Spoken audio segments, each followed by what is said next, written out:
İsterseniz hemen görünmeyen kahramanımız Zeyt Gümüş'ten bir resim isteyelim. O resimle başlayalım. Bir nolu resmi birazdan verecek. Ama bu işin arkasında kimler var? Sonrasında resimle bağlayacağım. Ahmet Hakan Çakıcı'ya dönüyorum.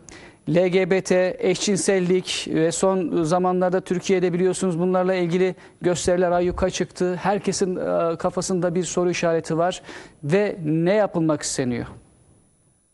Şimdi kimler var sorusu çok öyle gizli bir soru değil. United Nations Women'ın kendi sitesinde teşekkürü var. Teşekkürlerini orada yayınladı. Ve orada Procter & Gamble'a, Rockefeller Foundation'a, Rockefeller Vakfı'na, ondan sonra Ford Vakfı'na, Coca-Cola'ya, hani Unilever'a teşekkür etti. 89 tane yanlış hatırlamıyorsam dernek, kuruluş var. Bunlara fon sağlayan. Bunların içinde NATO var ya, yani NATO. Yani bu hani şu andaki dünyanın efesi olan bütün o silahlı mekanizmanın merkezi o var. Amerika Birleşik Devletleri Büyükelçiliği var. Alman Büyükelçiliği var. İngiltere Kraliyet ailesi var. Norveç Kraliyet ailesi var. İsveç Kraliyet ailesi var. İngiliz Lezbiyenler Birliği var. Alman Geyler Birliği var. Bunlar şu anda fon sağlıyor. Yani çok büyük yapılar. Nedir dert? Ama bunu kısa anlatmak çok zor benim için. Ben bunları hani okumalarım sırasında rastladığım şeylerden bunlar. Özellikle bu işte İtalyan komünistleri Negri ve Hart'ın beraber çalıştıkları işte İmparatorluk kitabında. Yani takip etmek isteyenler için de isimleri vereyim. Zygmunt Bauman'ın işte Iskarta Hayatlar, Cemaatler, Akışkan Gözetim, Terry Eagleton'ın Tanrı'nın Ölümü ve Kültür, Alan Turing'in Modernizm Eleştirisi, birçok şahsın bir sorguladıkları bir sıkıntıdan bahsediyorlar. Çok ciddi bir sıkıntıdan bahsediyorlar. Bu sıkıntının adı şu: fakirle zenginin arasındaki kurulan denge kırıldı. Acayip bir şekilde kırıldı. Yani şu ana kadar bildiğimiz insanlık tarihinde fakirler şeylere muhtaç. Zenginlere karınlarını doyurmak için muhtaçlar. Çünkü malı mülkü onlar elinde tutuyor ve kontrol ediyorlar. Ama zenginler de fakirlere muhtaç. Kendi atlarına savaşacak insanlara ihtiyaçları var. Ve kendi tarlalarında, bağlarında, bahçelerinde, fabrikalarında çalıştıracak insanlara ihtiyaçları var. Bu 1945'te büyük bir savaş yaşadık. Devasa bir, korkunç bir yıkım oldu. Kıyım oldu. İşte 2. Dünya Savaşı. 70 milyon insan olduğu zaman bir şirketler arasında, devletler arasında bir centilmenlik anlaşması yapılıyor. Ve insanı yok eden, insana zarar veren teknolojiyi geliştirmeyelim diye bir fikir üzerine anlaşıyorlar. 90'lara kadar sürüyor ama 90'lardan sonra bir şey kırılıyor, çünkü büyük devletler artık büyük şirketler devletlerin kontrolünün üzerine çıkıyorlar. Biz diyorlar bunu umursamayacağız ve ciddi bir teknolojiyi günlük hayata sokma, artık başınızın çaresine bakın sürecine geldiler. Şimdi hani bu düğün dernekle böyle bizi sevinesi, aman bakın şubesiz bankacılığa geçtik. Şeysiz, personelsiz bankacılığa. Bankacıların personelin hepsi dışarı atılıyor, sokağa atılıyor. Şeyler işte jet kasa uygulaması falan dışarı atılıyor. Yani bilgisayarlar ya da yapay zeka insanın iş yaptığı her şeyi de insana artık sokağa atmaya başladı. İşte Google'ın arabaları, 5000 araba dünyada dolaşıyor ve insanlar ölümlü kazalara sebep oluyor. Artık insanlara araba kullandırmayalım diye tartışıyorlar. Yani avukatlık sektöründen doktor, tıbbiyeye kadar her alanı darmadağın edecek. Evet, yerle bir edecek. Avatarlar, humanoidler bunlarla tasarlanıyor. İsterseniz burada bir virgül koyalım. Çok önemli bir konuya geçeceğiz. Şimdi biraz önce bir VTR demiştim. Çok önemli olduğu için orayla da bağlamak istiyorum. İsterseniz yönetmenimden ben bir nolu resmi alayım ilk önce. Bakın bu toplumsal cinsiyet eşitliği ile alakalı... algılarla toplumsal cinsiyet eşitliğini verebilir misin yönetmenim? Bir nolu VTR'yi alalım, videoyu alalım. Ama ekranda kalsın isterseniz. Üzerine de şöyle bir bakacağız. Çalalım. Yani bilmiyorum artık. O Ayşe Sepet, İstanbul'un görkemli gökdelenlerinin arasında bulunan gecekondusunda yaşam mücadelesi veriyor. Neden bayramı babalarıyla geçirmiyor? Neden bayramı babalarıyla geçirmiyor? Herkesin babası var. Onun bu haklı çığlığı ise aslında tam 4000 kadının haklı aykırışı. Sırf maddi sorunlar değil yani. Manevi sorunlarımız, manevi yaralarımız daha çok. Akit Medya'nın ülke gündemine getirdiği genç yaşta evlenenler mağduriyeti sürüyor. Bir bayram günü apar topar tutuklanarak cezaevine gönderilen Doğukan Sepet'in eşi Ayşe de o mağdurlardan biri. 15 yaşındaydım. Eşim de 18 yaşındaydı. Biz severek birbirimizin isteğiyle evlendik. Yuva kurduk. Sonra doğum yaptım. 16 yaşındayken doğum yaptım. Doğum yaptığım hastane şikayetçi oldu. Eşimden şikayetçi olmadığımı söylesem de benim beyanım esas alınmadı. Bayramın birinci günü, geçen sene Ramazan bayramının birinci günü aldılar. O zamandan beri cezaevinde. Herkes için çok zordu. Üçüncü çocuğumu dünyaya getirdim. İkinci çocuğum da küçük.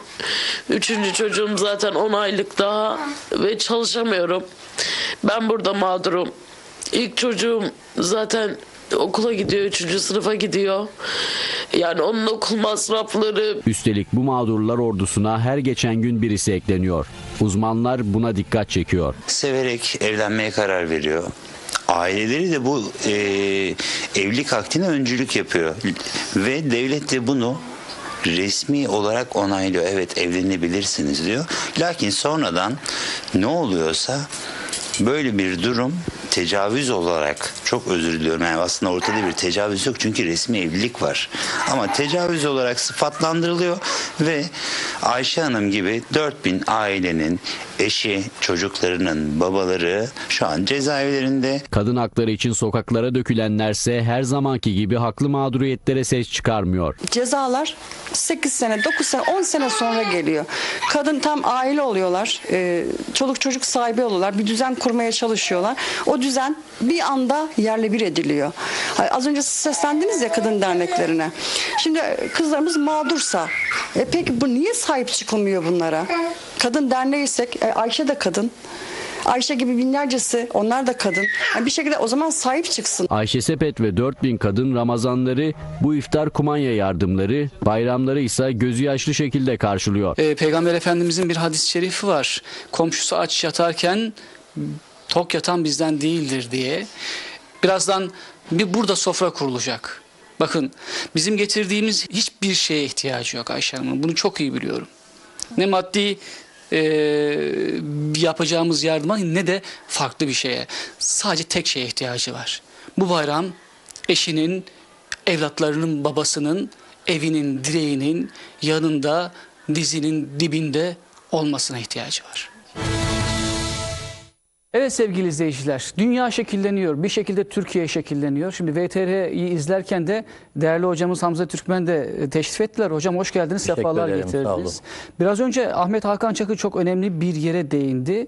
Şirketler artık devletlerin, uluslu şirketler devletlerin üzerine çıktı dedi. Doğrudur. Ve aslında kapitalist sistemi de kapitalist sistemi de tam anlamıyla uygulamaya soktular. Aslında o kapitalist sistemin bir göstergesiydi biraz önce o ağlayan anne ve biz eve girdiğimiz zaman bize baba diyen çocuklar kapitalist sisteminde aslında hayatımıza yansımasıydı. Şimdi bununla ilgili değineceğiz. Şimdi sevgili yönetmenimizden ondan önce sevgili izleyiciler bir Google'ı aratma yapmıştık. Uluslu şirketler dedik ya kimler var diye ve dernekler kimler diye, bu işin arkasındakiler kimler diye hemen şöyle Google'da bir arama yaptık. Bakın hemen Google yazıyoruz. Toplumsal cinsiyet eşitliği hızlı bir şekilde yazıyoruz. Ve hemen geliyor bakın, toplumsal cinsiyet eşitliği, küresel hedefler, neden önemli toplumda toplumsal cinsiyet eşitliği. Bakın Türkiye'de toplumsal eşitliğini destekleyen şirketler, şimdi onları tekrar buradaki gördüklerinizin Kendi internet sitesine gideceğiz birazdan. Şöyle yukarı doğru da bir daha süzüldük. Bir daha görün diye. Bakalım Türkiye'de bu işin arkasında kimler var? Kim toplumsal cinsiyet eşitliğini destekliyor? Ve kimler birilerini organize edip sokaklara ve caddelere da konuşlandırıyor? Bakın hemen görüyorsunuz. Toplumsal cinsiyet eşitliği adı altında yaptığı işleri anlatıyorlar. Kim var efendim? Özyeğin Üniversitesi de kendi toplumsal cinsiyet eşitliği ile ilgili bir sempozyum yapmış. Yine Türkiye. Bakın toplumsal cinsiyet eşitliği. Kadınlar hala dünyada mı? Bakın şurada TEPAV var ve küresel hedefler diye bir şeye gidiyoruz. Burada bir duralım sevgili izleyiciler. Bakın şimdi burada herkes bir şey söylüyor sevgili değerli izleyiciler. Bakın burada ne kadar güzel anlamlı sözlerle başlıyorlar temellerini atmaya. Bakın kadınlara ve kız çocuklarına yönelik her türlü ayrımcılığın her yerde sona erdirilmesi. Peki sona erdirildiyse biraz önce ekrana getirdiğimiz anne neden ağlıyordu? Nerede kadın dernekleri? Niye sesleri çıkmıyor? O çocuk neden bize baba diyor? Neden daha bu yaşta bu çocukları biz babasız bıraktık? Neden? Neden hapishaneye gönderdik? Bir gece yarısı neden operasyon yaptık? Neden onun çocuklarının gözlerine ona kelepçe taktık? Şimdi Ahmet Hakan Hocam, küresel hedeflerle ve çok uluslu şirketlerle şimdi devam edelim. O şirketlerin sahadaki yansımalarını böyle görüyoruz. Şimdi çok büyük bir işsizlik dönemi geliyor. Yani artık biz fakirlere bakmak istemiyoruz diyorlar ve yani bu şu anda şöyle söyleyeyim, İkinci Dünya Savaşı'nda toplam 70 milyon insan etkilenmişti. Bu süreçten 30 yıl içinde ortalama 500 milyon civarında insan etkilenecek diyorlar. Yani çok çok daha büyük bir etkisi olacak. Bu ne demek? Türkiye'de 20 milyon kişi çalışan 80 milyona bakıyor. 500 milyon işsiz, 3 milyar civarında aç insan demek. Şimdi Iskarta Hayatlar'da Zygmunt Bauman tanrısını kaybetmiş bir Yahudi olarak kendisini tanımlıyor. Şöyle söylüyor. Bundan sonra dünyanın en önemli problemi şehir denilen toplama kamplarına dönüşmüş şehirlerin ıskartalarını, sanayi toplumlarının ıskartalarını tasfiye etmektir. En büyük problemimiz budur diyor. Şimdi egemenler bunu görüyorlar. Peki bu 3 milyar insan aç kaldıkları zaman ya da işsiz kaldıkları zaman ne yapacaklar? Diğerlerine de dünyayı cehenneme çevirecekler. Yani saldıracaklar işte marketlere şunu. Burada bir numara çekmeye karar veriyorlar. Nasıl bir numara diyorlar çekiyorlar? ki bu Rockefeller beyefendi ışıklar içinde yatmaya gitmeden hem önce yapmış olduğu bir röportaj vardı. Orada bizim 300-500 milyon nüfusa ihtiyacımız var. Gerisine ihtiyacımız yok. Wendy Brown'un Tarihten Çıkan Siyaset isimli kitabında, bu önemli bir kitap, bu konularda kaynak eserlerden bir tanesi, şöyle bir ifade kullanıyor. Diyor ki, eğer onları farklı hikayelere ikna edebilirsek, çok büyük acılar çekmekten kurtarabiliriz. Bakın, eğer o işsizleri farklı hikayelere ikna edebilirsek, çok büyük acılardan kurtarabiliriz. Bu queer teori, bu toplumsal cinsiyet eşitliğinin sonrasında gelecek olan queer teori, ondan sonra da transhümanizm ya da posthümanizm denilen insan sonrasına geçeceğiz. Bu burayla kalmayacak. O insan sonrası çok önemli ama bir duyuru yapalım sevgili izleyicilerimiz. Değerli izleyiciler, bize @akit TV'den, Söz Meydanı TV'den ve Söz Meydanı tagıyla ulaşabilirsiniz. Ve yine hemen size WhatsApp numaramı da vereyim. Çok önemli konular olacak birazdan. Çok can alıcı konular olacak. Buradan bize yazabilirsiniz. Görüş ve önerilerinizi iletebilirsiniz. WhatsApp numaramız da Akit TV'nin WhatsApp numarası 0533 774 2891. Efendim mesajlarınızı bekliyoruz. Bu sorunların çözülmesi için görüş ve önerilerinize ihtiyacımız var Söz Meydanı ekibi olarak. Buyurun hocam. Burada iki tane alıntı yapacağım. Bir tanesi Erin Pizzey isimli bir hanımefendi. Bu 1971 yılında ilk kez kadın sığınma evini kuran hanımefendi. Onun söylediği şöyle bir şey var. Biliyorsunuz feminist hareketler birinci, ikinci, üçüncü dönem feminist hareketler olarak tanımlanıyor. 60'lı yıllara kadar ki birinci feminist dönem. Bizim ablalarımız şu anda birinci dönem feminizmin argümanlarını kullanıyorlar. Onlar hiç daha ikinci dönem feminizme daha geçmediler. Zaten neyse. O hanımefendinin söylediği bir kelime var. Bizde diyor aslında feminist hareketler kapitalizme düşmandır. 60-70'lere kadar böyleydi. 60-70'lerden sonra Amerikan feministleriyle birlikte bir saptırılmaya uğradık. Ve artık kapitalizm bir düşman olmaktan çıktı. Dikkat edin, düşmanımız patriarka, yani erkeklerin hakim olduğu dünya ve erkekler oldu diyor. Evet. Bizi bir numara yaptılar ve döndürdüler. Buna aynı kelimeye bu Nancy Fraser dedikleri bir hanımefendi var. O da feminist hareketin içinden gelme bir hanımefendi. Ciddi bu feminist manifesto çekmiş bir hanımefendi. Orada bir kelime söylüyor. Çok ağır bir kelime. Diyor ki siz, 3. dönem feministlerine söylüyor. Siz kültürel feministler diyor. Sizler var ya, büyük kapitalistlerin haremine atabilmek için küçük erkeklerden kadınları kurtarıyorsunuz. Küçük erkeklerden kurtardık dediğiniz kadınları büyük kapitalistlerin haremine atıyorsunuz. Böyle bir suçlamayla geliyor. Bir de şeyi alıntılayayım, bu Maxim Kurvel'in Irk, Sınıf ve Queer Eleştiri diye bir kitabı var. Bu kitapta çok enteresan bir kelime söylüyor. Oradan okumak istiyorum. Diyor ki queer eleştiri, kapitalizmin marjinal aile bağı, şöyle okumadan anlatayım, uyutacak. Kapitalizm ve queer eleştiri, toparlayamadım, affedersiniz. İsterseniz siz toparlarken aile bağı isim var, onu alalım. Sizinkiyle bağlantılı, yine yardımcı olacaktır diye düşünüyorum. Bir nolu fotoğrafı alalım.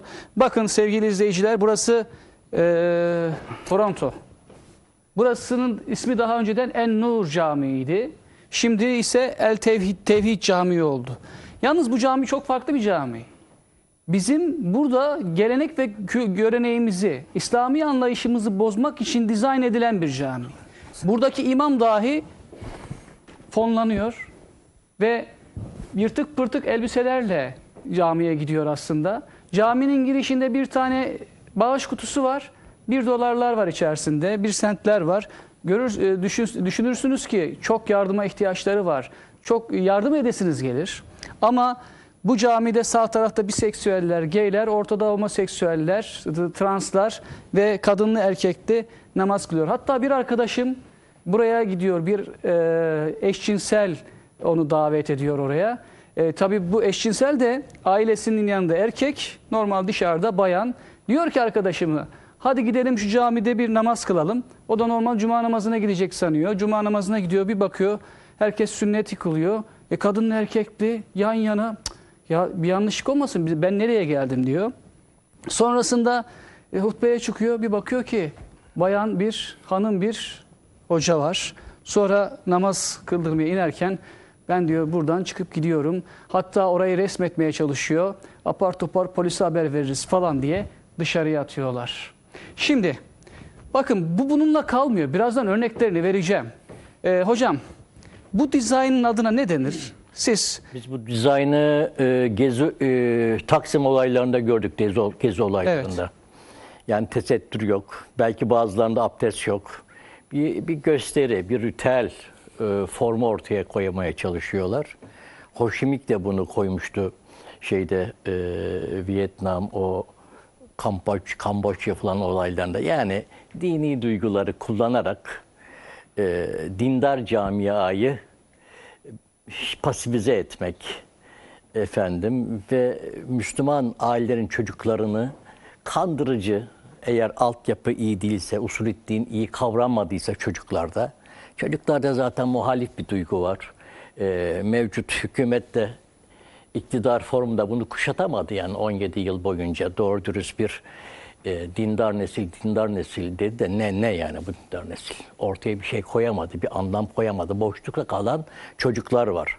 Yani yolsuzluk, haksızlık, o 3 şeye denilen olaya çok tepkili insanlar. Usul de yoksa işte gezi olaylarına gidiyor. Hadi orada bir namaz kılalım falan. Yani tam böyle İslam'ı postmodern, her şey olabilir, her şeye gidebilir noktasına koyma formu. Evet. Bu Almanya'da da oldu, bu Amerika'da oluyor. Yani bu modernizmin, tarihselciliğin, İslami değerler ve vahiy üzerinde oynama operasyondur bunlar. Evet, yani o zaman hocam ilim bizim için vahiydir. Bu vahiy kenara atıyor. Kafasına hocam, göre kültüre bağlanan bir form ortaya koyuyor. Kültürel bağlarımız yok ediyor. Bakın burada da biz tercümesini de yaptık. Yalnız işin daha trajikomik bir tarafı var. Komik tarafı yok aslında. Trajedik bir tarafı var. Bakın biz burada tercümesini de yaptık. Bu tamamen kendi sitelerinden aldığımız bir görüntü. Şu anda beynelmilel herkese açık bir şekilde benim çocuğum da mütedeyyin muhafazakar kesimin çocuğu da bu siteye şeye girebiliyor. Hesaba girebiliyor. Bakın burada yazıyorlar ve normal bir sıradanlaştırma söz konusu. Hemen 2'yi de alalım mı yönetmenim? Bakın nasıl sıradanlaştırıyorlar. Bununla da kalmıyor. Bakın hemen sol tarafta 5 vakit yönümüzü döndüğümüz kutsal mabedimiz Kabe var. Yani bu Lut kavminin, yani Evet. şuradaki Lut kavminin Kabe'yi işgal etmesi yani. Bakın burada evet aynen öyle. Altında kanlarımızla, canlarımızla suladığımız bayrağımız var. Kutsal kitabımız var. Okumaya doyamadığımız. Bunlar ne yapıyorlar? Oho burada 7 renge boyuyorlar. Dediğiniz gibi Lut kavmiyle aslında hiçbir farkı kalmıyor. Burada yorumunuzu alayım hocam özellikle. Yani Allah Teala Lut aleyhisselam üzerinden Lut kavmine fahşadan kaçının diyor. Evet. Ve kadınlarınızı bırakıp erkeklere temayül etmeyin diyor. O fahşada kadın kadına, kadın erkeğe böyle toplu gerçekten hududullahı çiğneyen, insan fıtratıyla zıtlaşan bir sapma hali var. Bu olabilir. Değişik devirlerde gelebiliyor. Yani bu da şu anda sanayi devrimi, uluslaşma süreci, aydınlanma felsefesiyle sekülerleşen kiliseden, zaaflı da olsa kiliseden ve vahiyden kopan bir Avrupa var. Büyük aileden koptu, giderek çekirdek aileye indi.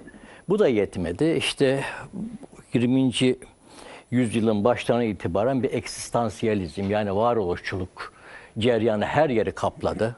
Şimdi kardeş yaptı, yani bir sürü isimler veriyor. O akımlardan gelen kişiler bunlar. Yani adam hayatı kendinden başlatıyor. Ben varsam senin bir değerin var. Ben varsam hayatın değeri var. Ben varsam Allah var, Tanrı var diyor. Yani Firavun gibi, ben sizin Rabbiniz değil miyim diyen bir ullanma var ya. Evet. Yani Batı insanı tamamen eksistansiyalist felsefeden böyle egosantrist, ben merkezci bir yere doğru savruluyor. Bu savrulmanın neticesinde çekirdek aileye de geçtik şu anda. Değişik eğilimlere, cinsi eğilimlere açık aile formunu dillendiriyorlar. Ve Avrupa Birliği'ni bir araya getiren o müktesebat boyutunda bunu da kanunlaştırdılar üstelik. Evet. Şimdi sıkıntı bizim Türkiye'de burada. Şimdi Avrupa Birliği'ne girmek istiyor Türkiye, ekonomik alışveriş dengeleri nedeniyle.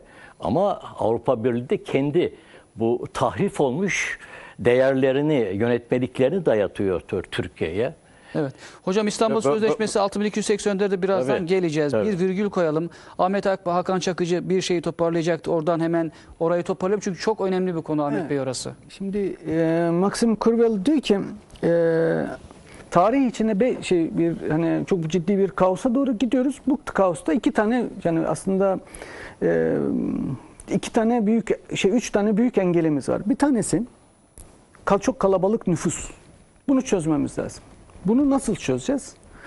Bunu insanları farklı hikayelere, farklı hikaye dedikleri şu, çocuksuz ilişki biçimlerine, zevk odaklı ancak çocuğa ilişki biçimlerine. Evet, zevk odaklı ancak çocuğa gitmeyecek ilişki biçimlerine. Bu ne? Uzun süreli evlilik. Uzun süreli kadın erkek birlikteliği. Çünkü kadın erkekle uzun süreli beraberlik kurmadığı sürece çocuk yapmaya razı olmuyor. Nikahsız birliktelik yani. Nikahlı nikahsız bu fark etmiyor. İstanbul ve Ankara'da 3 aylık beraber bir eve taşınan kız ve erkek üniversiteli öğrencisi beraber ev tutmuşlar. 3 ay sonra kavgalaştılar. Polise yansıdı. Sen evden gideceğim, ben evden gideceğim davasıyla. Polise gittikleri zaman polis onları savcı onları evli kabul etti ve o kıza nafaka ödeme cezası kesti. Tedbir nafakası ödemeye başladı. Bakın İstanbul Sözleşmesi'nde karı koca kavramları geçmiyor. Partner geçiyor. Beraber yaşadığınız anda uzun süreli kadınla beraber olmaya başladığı zaman erkek cezalandırılıyor. Uzun süreli beraber olmamanız lazım. Peki Bu süreci engelleyen ne? Yani kadınla erkeği uzun süreli beraberlikten engellemek istiyorsunuz. Kim önünüze çıkıyor engel olarak? Ahlak erkeği. Ahlak, yani buna heteronormativiteyi inşa eden erkek diyorlar. Bu toplumsal cinsiyet eşitliğinde ve queer teoride böyle giriyor. Bunu açalım. Yani eşcinsel ilişkiye kesinlikle yanaşmayan, sadece kadınlarla beraber olmayı kabul eden, ahlak, namus, şeref derdi olan erkeğe heteronormativiteyi inşa eden erkek diyorlar. İnsan sonrasına geçtiği zaman bunun ismi andropos oluyor. Andropos Rumca'da insanı kamil demek. Karıştırın altından Hazreti İsa çıkıyor. Yani düşmanımız erkek. Burada bu Maxim Kruval'ın bir kelimesi var. Bu önemli bir kelime. Diyor ki, bu da kendisi de queer'in içinden gelen bir şahıs. Diyor ki, tarih içinde kapitalistler, şimdi bütün o aç kaldığı zaman o topluluklar dünyanın yarısından fazlasını 7 kişi şu anda eline almış. Yani korkunç bir düzen kuruldular. 7 kişi bütün dünyanın yarısını yiyor. Bunların öfkeleri kime dönecektir? Kapitalistlere dönecek. Bütün dünyada. O nefret oraya doğru dönecek. Maxim Kruval diyor ki, çok büyük bir numara çektiler hepimize. Çok büyük bir numara çektiler. Ve toplumlar içinde binlerce yıldır itilmiş, kakılmış, aile bağları zayıf, hor görülmüş, öfkeli ve hiçbir ahlaki endişesi olmayan bir grubu keşfettiler. Keşfettiler. Ve onları onorize ederek ahlak ve ahlak erkeğinin üzerine saldılar diyor. Bakın az önceki hanımefendinin söylediği o kelimeyi, bakın kapitalizme düşman olan feminist hareketler şu anda babaya, erkeğe düşmanlar. Halbuki düzeni kuran onlar değildi. Bu ötekiye ihtiyaçları var, o ötekiyi yarattılar. Evet, bu birincisi nüfus. Nüfusu farklı hikayelerle halledecekler. Edeceklerini kendileri söylüyorlar. Bunlar benim kendi fikirlerim değil. Kaynak verebilirim. İkincisi ahlak erkeğinin çözülmesi. Ahlak erkeğinin üzerine saldırıyorlar. Yani kadına pozitif ayrımcılık ne demek? Bakın bu erkeğe negatif ayrımcılık demektir. İstanbul Sözleşmesi'nin 4. maddesine giriyor. Kadının ve eşcinsellerin pozisyonunu düzeltmek için uygulanacak ayrımcılıklar ayrımcılık olarak kabul edilemez, Anayasa Mahkemesi'ne de başvurulamazsınız diyoruz. Aynı zamanda İstanbul Sözleşmesi'nin 4. maddede 3. bendinde özellikle isteyeceğim sizden. O sonraki mesele çok önemli bir... Bakın burada biz ayrımcılık yapacağız dedikleri kim? Bakın bu açıkça maddeye ekskürüyor. Kime ayrımcılık yapacağız? Size diyor. Erkeğe. Bu erkek, dikkat edin. Yani bu önemli, bu devam edecek. Bu erkek eşcinsel erkek değil. Gay erkek değil. Trans erkek değil. Hovarda erkek değil. Kadından kadına gezinen erkek değil. Kapitalist erkek değil. Bakın biz ahlak erkeğine, o andropos dedikleri peygamberlerin sünnetini, yani o namus, şeref, haysiyet talebi olan, ahlak talebi olan erkeğe yapacağımız ayrımcılıkta Anayasa Mahkemesi'ne başvuramazsınız. Şimdi buradan gireceğim. Bir müsaade edecek misiniz bana bir 5-10 dakika? Şimdi o 5 dakikayı vereyim. Diğer konuklarımıza bu bölümde söz verelim. Hemen Abdülkadir Bey'e geçelim. Hamza hocamı dinlediniz. Ahmet Hakan Çakıcı'yı dinlediniz. Bir resim getirdik. Durumu görüyorsunuz. İzleyenlerimiz de burada diyor ki iyi akşamlar. Bence bunlar resmen bizim dinimizde damağa geçiyorlar. Yani böyle bir şey görmedim. Ne demek kadın erkek bir arada namaz kılmak? Ne demek bu şekilde Kabe'yi boyamak? Bayağı ileri gitmişler. Nasıl bunlara izin veriliyor şeklinde diyor. Neler söylersiniz? Şimdi büyük resmi görmek lazım. Evet. Yani burada nedir büyük resim?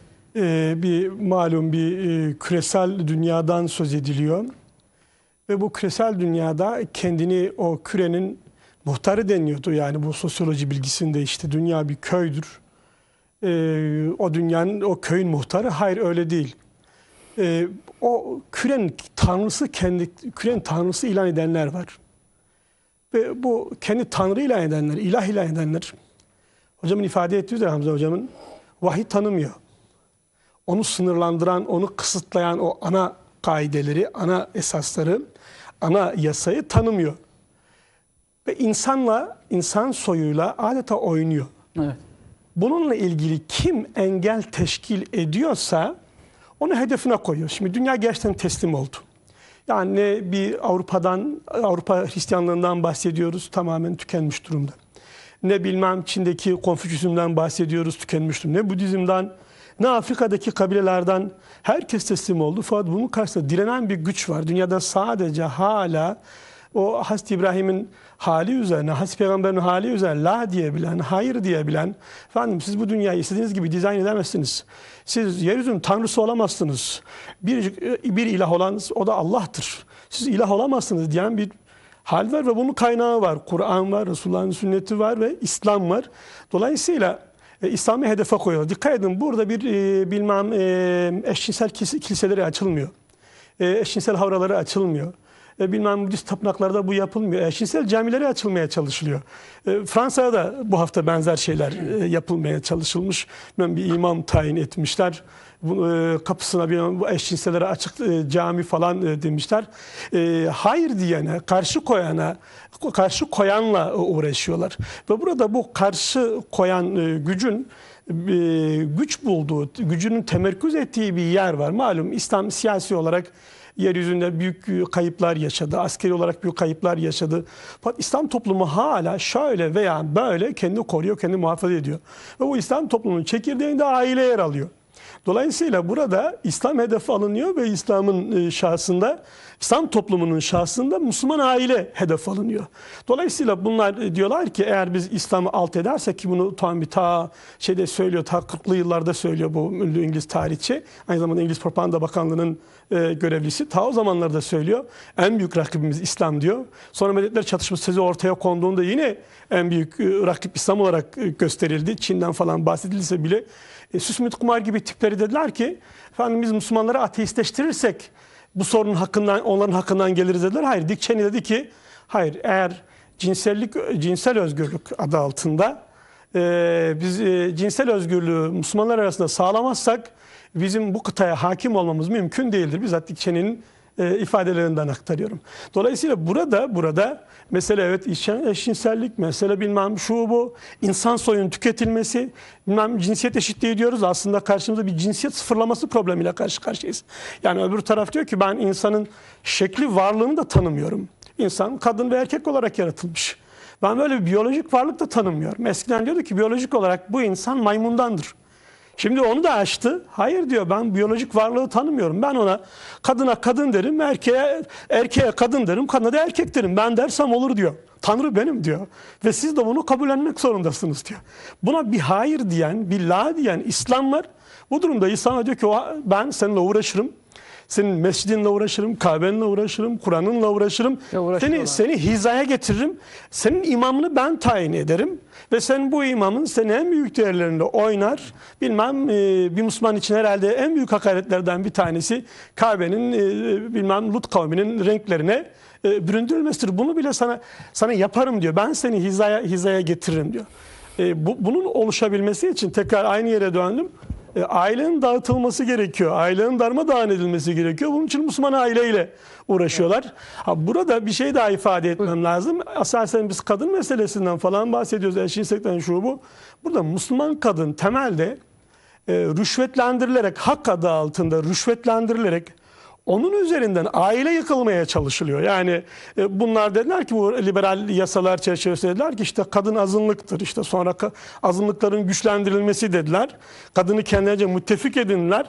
Ve o sözde müttefiye rüşvet veriyor haklar adı altında. Sözde haklar, işte hocamın bahsettiği o ayrıcalıklar, bilmem pozitif ayrımcılık adı altında haklar veriyor.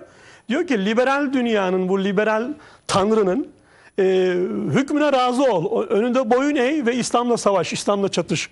Müslüman ailenin dışına çık. Evet. Müslüman aile seni köleleştiren kurumdur diyor. Sen o köleleştiren kuruma karşı isyan et. Bizim kulluğumuza doğru gel. Yine son belki bununla bitireyim, belki herhalde hocama geçeceksiniz. Burada mesele çok 2009'da Obama'nın El-Azhar Üniversitesi konuşması vardı. Hocaların belki hatırlar. O da Obama dehşet bir şey söylüyordu. O çok iyi tahlil edilmedi o konuşma. Diyordu ki ey İslam dünyası, kadın veya erkek bir gelin elinizi tutalım diyordu. Şimdi hem bizi ümmet olmaktan çıkartıyordu. Sonra kadın ve erkeğimizi de birbirinden ayırıyordu. Bizi birey haline getiriyordu. Dünya vatandaşlığına, küresel vatandaşlığa gelin ki aslında küresel kulluğa gelin, o zaman sizi kabulleniriz diyordu. Fakat İslam dünyası gerçekten bu konuda direniyor, karşı çıkıyor. Karşı çıktıkça da karşısında bu tür organizasyonlar buluyor. Dışarıda organize olmuş, içeride adlarını andığınız şirkete organize olmuş. Tek kelimeyle hizaya getirmeye çalışıyor, dize getirmeye çalışıyor. Abdülküresel yapmaya çalışıyor. Yani Abdullahları Abdülküresel yapmaya çalışıyor. Bu yönde büyük bir gayret, büyük bir çaba var yani. Biraz önce de çok önemli bir konuya değindiniz. Ailelerin korunmasıyla alakalı bir cümleniz geçti. Şimdi bir izleyicimiz de, şu anda da sevgili izleyiciler, sizlerden mesajlar yağıyor. Zaman zaman burada değineceğim. Lütfen görüş ve önerilerinizi bizle paylaşın. Mesela bir tane izleyicimiz, çok değerli izleyicimiz, çok önemli bir konu işliyorsunuz. Tebrik ediyoruz sizleri. Bütün konuklarınıza selam söylüyor. Ahmet Hakan Çakıcı'yı aranızda görmekten çok memnun olduk. Bir sorum olacak diyor. İsterseniz sosyolog, hemen hukukçu avukat İlhami Aydın'a soralım bu soruyu. Çünkü sosyoloji sizin alanınız. Türkiye'de özellikle genç kesimlerde LGBT ve sapkınlıklar hızla artıyor. Çok sistemli bir çalışma ile bunu yapıyorlar. Ailemizi nasıl koruyabiliriz diyor. Çok önemli bir soru. Böyle ciddi sosyal meseleleri programınıza konu ettiğiniz için teşekkür ediyorum. Bu konuda sizi tebrik ediyorum. Biz teşekkür ederiz. Böyle bir dönemde sosyal meselelere el atma cesaretini gösteren çok az televizyon kanalı var, çok az sunucu var. Çünkü bu tür konulara giren insanlar ciddi bir linç tehlikesiyle karşı karşıya kalabiliyorlar.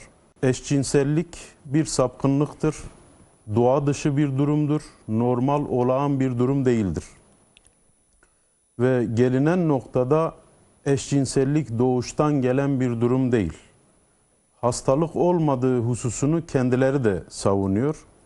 Biz nasıl veremli bir insanın veremliliğine, kanserli bir insanın kanserliliğine, depresyondaki bir insanın depresyon haline saygı duymuyorsak, onu desteklemiyorsak, bir eşcinselin durumunu da saygıyla karşılamamamız gerekir. Onu o durumdan kurtaracak her türlü çareye başvurulması gerekir ve bu şu anda bulaşıcı hale gelen durumun da başkasına yaygınlaşmaması için her türlü çabayı devlet, millet, şahıslar olarak göstermemiz gerektiği inancındayım.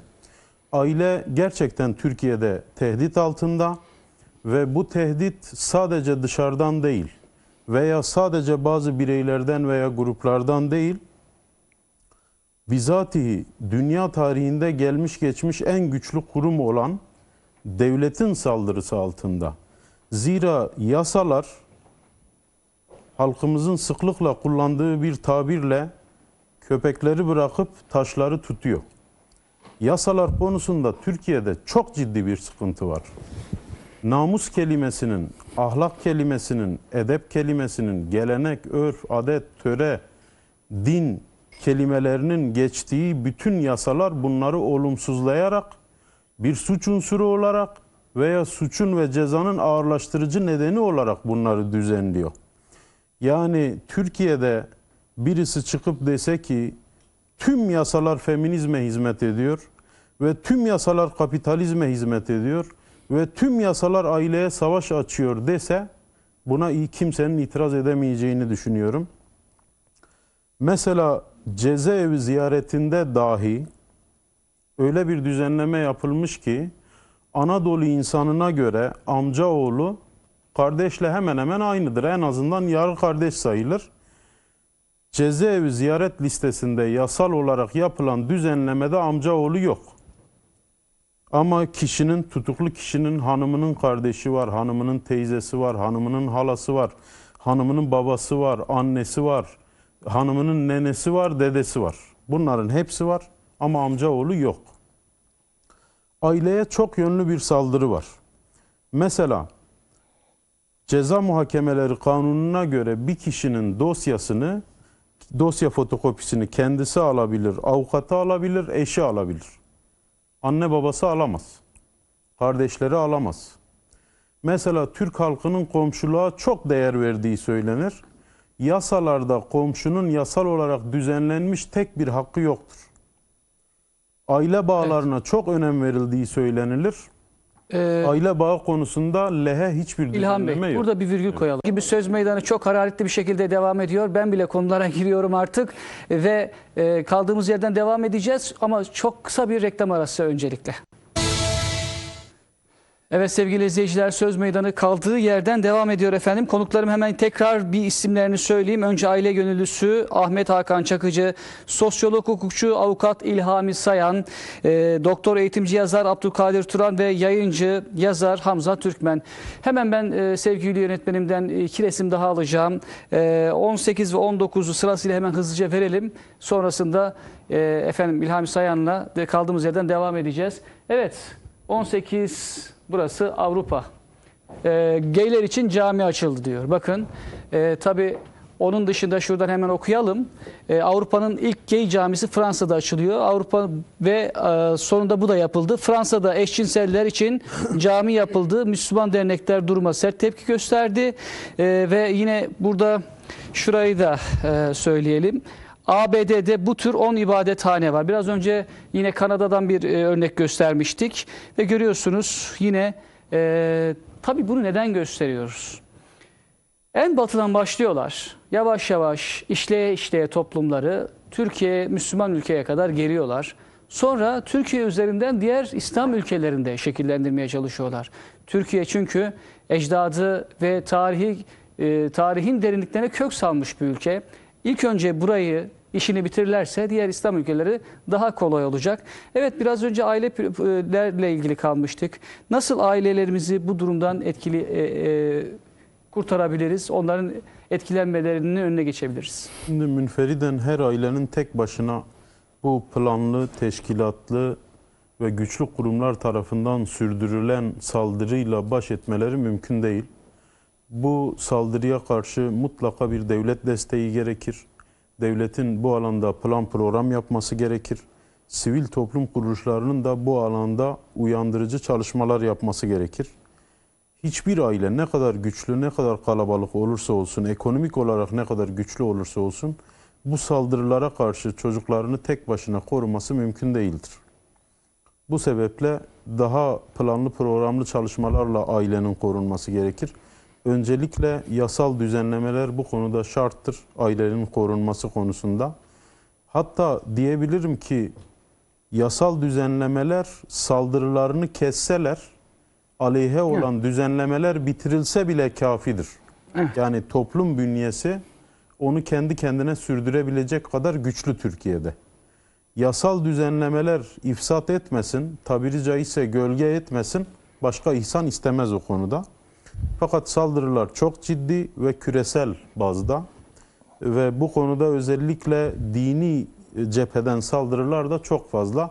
Çünkü insanları, aileyi koruyan en büyük güç din. Tüm dünyada böyle ve dinler içerisinde de en uyanık, en kapsamlı, hayatın tüm alanını saran din de İslam olduğu için İslam cephesinden saldırılar daha fazla, ifsat hareketleri daha fazla. Tabii ki bu camileri yapanlar oraya gidip gelen insanlara hizmet amacıyla bunu yapmıyorlar. Amaçları ifsat etmek, amaçları binanın kolonlarına saldırmak diye düşünüyorum yani. Yani bu hünsa olayı İslam fıkhında yani bir sürü içtihat var bu konuda, ortalamasını söylüyorum. Aslında tam da o konuyu Yaklaşımlar. soracaktım hocam. Peygamber Efendimiz döneminde Yani burada erkekli kadınlı namaz onlarla kılıyorlar. alakası yok. Ve, Bunlar ve bir Müslüman meşruiyet değil. kazandırıyorlar Bunlar kendilerine. Müslüman değil. Evet, bir meşruiyet kazandırıyorlar kendilerine. Bakın. Diyorlar ki Hazreti Peygamber zamanında da bu şekilde kılınmış. O şekilde mi kılındı? Bir açar mısınız hocam? Şimdi bakın, hünsa olayı çocuk, yani bu 10 binde bir,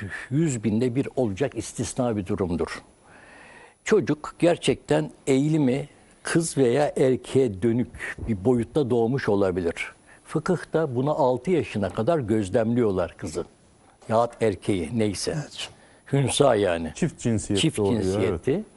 Hangi eğilime dönükse bunu doktorlarla görüşüp öbür, yani eğilimin yüksek olduğu yana dönük bir operasyon yapıyorlar. Evet. Yani bunun tedavisi var. Bunlarınki bakın toplumsal, cinsel eğilim bunlarınki. Yani ideolojik bir yaklaşım bu. Artı bu mesela şu cami tablosunu da ifade edeyim. Bunlar işte 10 tane dediniz Amerika'da. İşte Almanya'da, Fransa'da varmış. Bakın buralarda İslamofobi diye bir hareket var. Artı İslam'ı vahiy değerlerinden yani Kur'an'dan kopartmaya çalışan, Kur'an'ın evrensel ilkelerinden, hükümlerine kopartmaya çalışan gene Alman menşeli bir tarihselcilik hareketi vardır. Mesela 3 sene evvel tarihselciler Berlin'de böyle bir mescit açtılar. Doldu içi. Peki nerede bu mescit şimdi? Yok böyle bir şey. Ama reklama dönük değil mi hocam? Yani tamamen gösterici dönük. operasyonel, İslamfobik duyguları içinde yapılıyor. Maalesef. Ve bir bakıma da bence iyi oluyor. Avrupalı Müslümanlar bilinçleniyorlar, irtibatlaşıyorlar. Bu bizim lehimize dönen bir boyut oluyor Avrupa'da. Orada bir azınlık psikolojisi Hocam isterseniz bir 19'da verelim biz siz bunu derken. Yine Sıkıntı Almanya'da Türkiye'de. bir mescit var. Evet. Onu da verelim. Bunları neden veriyoruz sevgili izleyiciler? Tamam, yani şu. Sıradanlaşsın diye vermiyoruz. Kesinlikle Türkiye olarak bir İslam ümmeti olarak Hz. Muhammed Aleyhisselatü Vesselam'ın bir ümmeti olarak biz bu tehlikeleri görelim. Önceden önlemlerini alalım diyoruz. Bakın burada yine bir kadın var. Bakın hep imamlardan kadını seçiyorlar. Neden?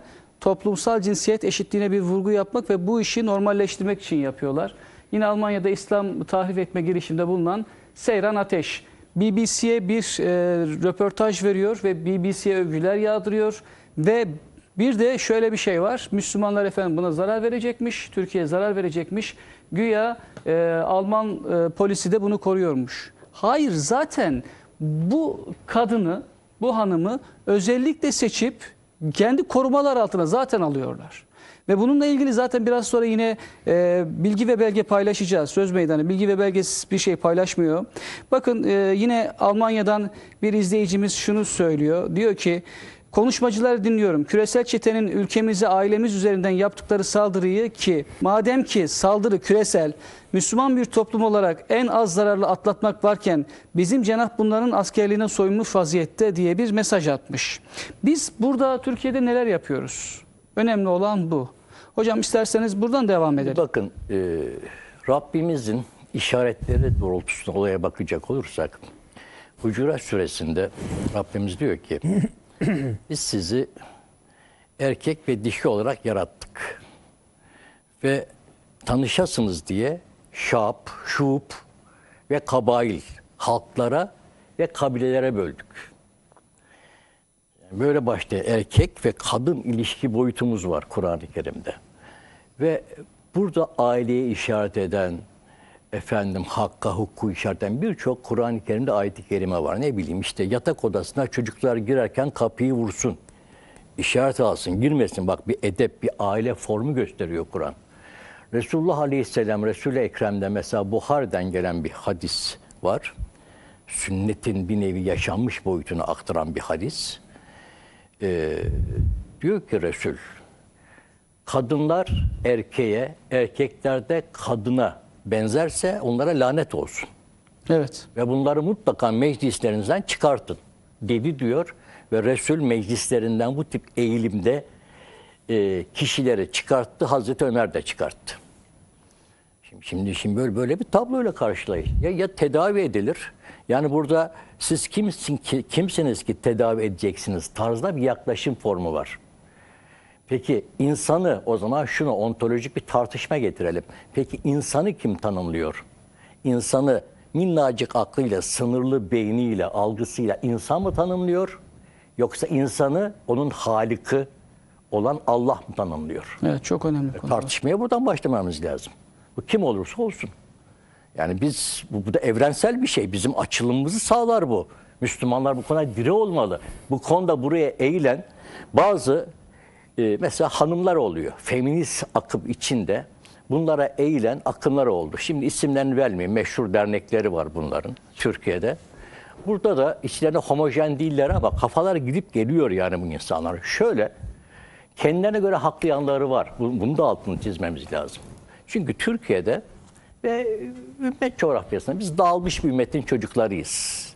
Yani ateşimizi, rüzgarımızı büyük ölçüde kaybetmişiz. Yeniden toparlanmaya çalışıyoruz. Ulus toplumlara bölünmüşüz, sekülerleşmişiz. Yani vahim yani durum. Yeniden Allah'ın kitabı, Resul'ün örnekliğiyle bir nüvelenmeye çalışıyoruz. İnsanları veya uyarmaya çalışıyoruz. Said Halim Paşa 1000 yıldan bu yana bizim toplumu anlatıyor. 1000 yıldan bu yana bu toplum İslam'la tanıştı ama kitabi bir tanışma değil, bu toplumun İslamlaşması lazım diyor. Burada daha ziyade bilinçli, tutarlı, öbeklerin, İslami kuruluşların ön plana çıkması lazım. Burada Diyaneti ön plana çıkıyor ki Allah razı olsun. Mesela geçen hafta bu konuyla ilgili bir hutbe verdiler. Zaten bu tartışma biraz Türkiye'de bundan alevlendi. Şu neydi, ben yanıma aldım şöyle şeyini. Neslin korunması üzerine, erdemli bir nesil. Hemen bunun üzerine işte Diken, T24, Alman siteleri var. Bunlar ayrımcılık yapılıyor diye yaptılar, servis yaptılar sosyal medyaya. Hemen onların trolleri olayı deşeledi. Şimdi vatandaşlar sosyal medyada iyi örgütlü, imkanlı. Çünkü onlar okudu. Biz okula gidemiyorduk. Bizim babalarımız okula gidemedi. Onlar gitti. Böyle bir hakimiyetleri var. Hocam peki sizce yeterli mi? Yani Hangisi? bu hutbe yeterli mi? Daha Hayır, işler hutbe yapılmalı yeter. mı? Hayır, ben diyorum hutbe. Bak bunlar bir katkı. Teşekkür ediyoruz. Allah razı olsun. Bunun devam etmesi, sürekli olması lazım. Burada bizim toplumsal baskı grubu gibi davranmamız lazım. Neye karşı? Hükümete karşı. Çok doğru söylüyorsunuz. Tayyip Erdoğan geçen de bu sıkıştırma karşısında 2011 yılındaki İstanbul Sözleşmesi'nde ki nas mı yani icabını değiştiririz dedi. Bu güzel. Bak bu açır. Peki bu ifadenin arkasında bu ifade nedir ne değildir diye anlayan AK Parti yöneticileri var mı iki defa? Bir defa bunu sormamız lazım. Neden çalışma yapılmadı peki öyle denildi sonra? Onların sorumluluğu. Evet. Ben sosyolojik bir yapıyı söylüyorum. Yani AK Parti yöneticileri burada konu yaptığımız mevzuyu 2011 yılındaki İstanbul Sözleşmesi'ni peki peşinden neydi? 6284 sayılı kanun ve yönetmelik bunlar ne getiriyor falan anlıyorlar mı? Şöyle anlıyorlar kızları, hanımları falan 4x4 arabalarla gezerken. Daha fazla eşitlik, daha fazla özgürlük. Ya fena bir şey de değil. Kesinlikle olayın akidevi boyutunu kavramıyorlar. Burada anlattığımız uluslararası sermaye ile global yapıyla o 7 büyük ailenin yaptığı tezgahlarla yani toplumu ifsad etmek, aile yapısını çözmek, dağıtmak gibi planlarla karşı karşıyayız. Evet. Ama bu sadece buraya bağlayamayız yani. Neticede biz dağılmış bir ümmetin toplumu çocuklarıyız. Bu toplum üzerine bizi yabancılaştıran ulus toplumlar kuruldu hocam. Evet. Ulus toplumlar mesela diyelim Mecelle gibi bizim ceza ve medeni hukuk çok güzel bir derlememiz vardı. Tasfiye edildi bu. Yani İtalyanların ceza kanunu, İsviçre'nin medeni kanunu getirildi ve diğer Fransa, İtalya'dan ticaret falan kanunları getirildi. Ve bir ilerlemeci anlayışla Batı sürekli ileri gidiyor. İlimde, fende, sosyal yaşamda onu takip edip onunla paralel olmamız diyen inkılaplar süreci yaşadık. Evet. Bu bir yabancılaşma, özümüzden, fıtrattan, vahiyden bir kopma olayı. Yani onun için demin işaret ettim. Yani öyle biz vatandaş kardeşleriz falan değil. Hayır. Fıtrata, vahye bağlı olanlar, ıslah kaygısını, yeniden dirilme kaygısını yaşayanlar, bir de özümüzden yabancılaşanlar var. Bir yabancılaşma var. Yani bu sadece işte toplumsal cinsel eşitlik mevzu gündeme geldi de çöküyoruz, bitiyoruz değil. Evet. Evvelden beri geliyor kardeşim yani. Az şeyler mi yaşadık? Yani Türkiye'deki bilinçli, bağımsız, kişilikli, İslami varoluş, dikiliş 70'li yılların ortalarından bu yana aşağı yukarı neşet etmiştir. Ondan sonra halimiz perişan, çok çok vahimdi. Bunları tartışmıyoruz. Ama bunların üzerine ek gerçekten bu çok etkileyici, itici, planlı, programlı bir saldırıyla karşı karşıya kalıyoruz. Şimdi sosyal medyayı biz ne kadar denetleyebiliyoruz? Denetleyemiyoruz. Sosyal medyanın girdabında tüm çocuklarımız. etkilenme Şimdi hocam şey var mı? çok Var. önemli bir konuya girdiniz. İsterseniz ben biraz önce aslında soruyu özellikle sordum. Biz ne yapıyoruz? Hutbe yeterli mi diye. Bakın yönetmeninden ben bir 7. resmimizi alayım. Sonra 8'de devam edelim. Hızlı hızlı bunları verelim çünkü çok önemli. Bu projelerin nasıl ilerletiyorlar? Bakın burada sitenin ismi de var. Bu tamamen İngilizce bir site. Aynı cinsiyette cinsel deneme normal midir şeklinde başlıyorlar. Ve bakın burada birçok genci şöyle devam ediyorlar. Bunları ailelerimizin bilmesi gerekiyor ki çocukları internette nasıl sitelerle karşı karşıyalar, nereye giriyorlar. Bunları çok iyi bilmeleri lazım ki çocuklarımızı ve ailelerimizi koruyabilelim. Bakın mesela diyor ki bir genç aynı cinsiyetten bir arkadaşla cinsel olarak deney yapmanın normal olup olmadığını bilmek ister ve eğer öyle yaparlarsa gay, lezbiyen veya biseksüel oldukları anlamına gelir. Bakın diyor ki burada aslında ben özetleyeyim.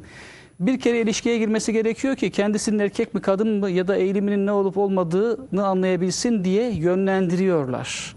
Ve biz bunları engelleyemiyoruz internette. Diğer siteyi verelim. Burada da yine Scans Daily'de var yapıyor. Burada diyor ki 1970'ten 2014'e kadar Amerikan yetişkinlerin ulusal olarak temsil ettiği bir anketi inceleyen geniş bir çalışmada Florida Atlantic Üniversitesi, San Diego Eyalet Üniversitesi ve Whitney Üniversitesi'nden araştırmacılar aynı cinsiyetten cinsel deneyimin 2 katına çıktığını ve aynı cinsiyetten cinsel deneyim kabul edildiğini. Burada tamamen bu işi meşrulaştırmak için yaptıkları siteler bunlar. Şimdi bakın Projeyi anlatmak için pornografi gösteriyor. siteleri var. Evet. Burada ensest ilişkiler çok baskın. Zaman zaman bakıyorum ya nereye gidiyor bu iş? Abi hepsi ensest ilişki ya. Normal şey de yok. Yani iki sevgili buluştu olayı da yok. Ensest ilişki. Ve bunların tıklanma oranı çok yüksek. Ve buna yönelik hükümet bir ara bir tedbir almaya kalktı. Binlerce insan İstiklal Caddesi'nde pornoma dokuma diye yürüdü. Şimdi bunu Müslümanların gündemine getirmemiz lazım. Bizim de çocuklarımız var. Ergenlik çağını yaşıyor. İster istemez ilgisi olacaktır. Ve elinde cep telefonu var. O oynuyor yani burada. Şimdi böyle vahim bir durum var. Yani burada burada kalmamalı yani bu. Özellikle Müslüman Hocam aileler. zaten bu programları yapmamızın sebebi Tabii. burada kalmaması. Bir çok önemli. hükümet olarak, bir otorite olarak, gerekiyorsa parti ve siyasi oluşumlar olarak bunun önüne Hem geçilmesi. sivil inisiyatif olarak aileden ve İslami kuruluşlardan başlamak üzere. Bakın vakıf, dernek bilmem ne. O STK falan bunlar batılı formlar. Bunları atlıyorum.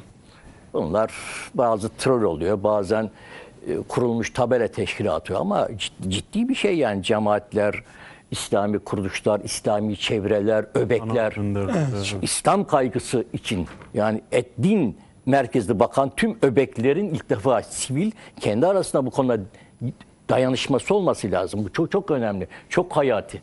Evet. Ya aynı zamanda bu olursa hükümetten bekliyoruz. Bir şey gelmez hükümetten. Eğer biz arkada varsak, basınç oluşturuyorsak, kamuoyu oluşturuyorsak oradaki vicdanlı bazı insanlar kulak kabartacak, tavır alacak. Elhamdülillah bakın şu anda mesela önce aile meclisi, dün Şanlıurfa'da, bugün Yazarlar Birliği, yarın sosyologlar. Evet, önemli. Evet, sonra Cuma hukukçular, sonra Başakşehir Merkez Camii'nde yine hukukçular, 20 Temmuz'da yine cumartesi. Bu şekilde şu ana kadar 24 tane program yapmışlar ve bundan sonraki program akışlarında bana yazdırmışlar. Biz teşekkür ediyoruz. Vallahi burada Duyarlılıklarından Adem Çevik ötürü. kardeşimizin çok önemli Evet. rolü var ama Çok teşekkür o Adem ediyoruz. Çevik'in bireysel çabaları da olmaz. Onun öncü rolü çok önemli. Bunu gerçekten teke tek birebir yani dediğim öbeklerle, İslami öbeklerle konuşmamız lazım. Ve bunu kitlesel bir dayanışmaya, kitlesel bir gösteriye, en azından pornoma dokunma diye yürüyen insanlar kadar İstiklal Caddesi'nde bir yürüyüş yapmamız lazım. Bu çok önemli bir şey yani. Evet. Şimdi bir 9'u alalım. Sevgili yönetmenim, görünmez kahramanım. 9'u bir verelim.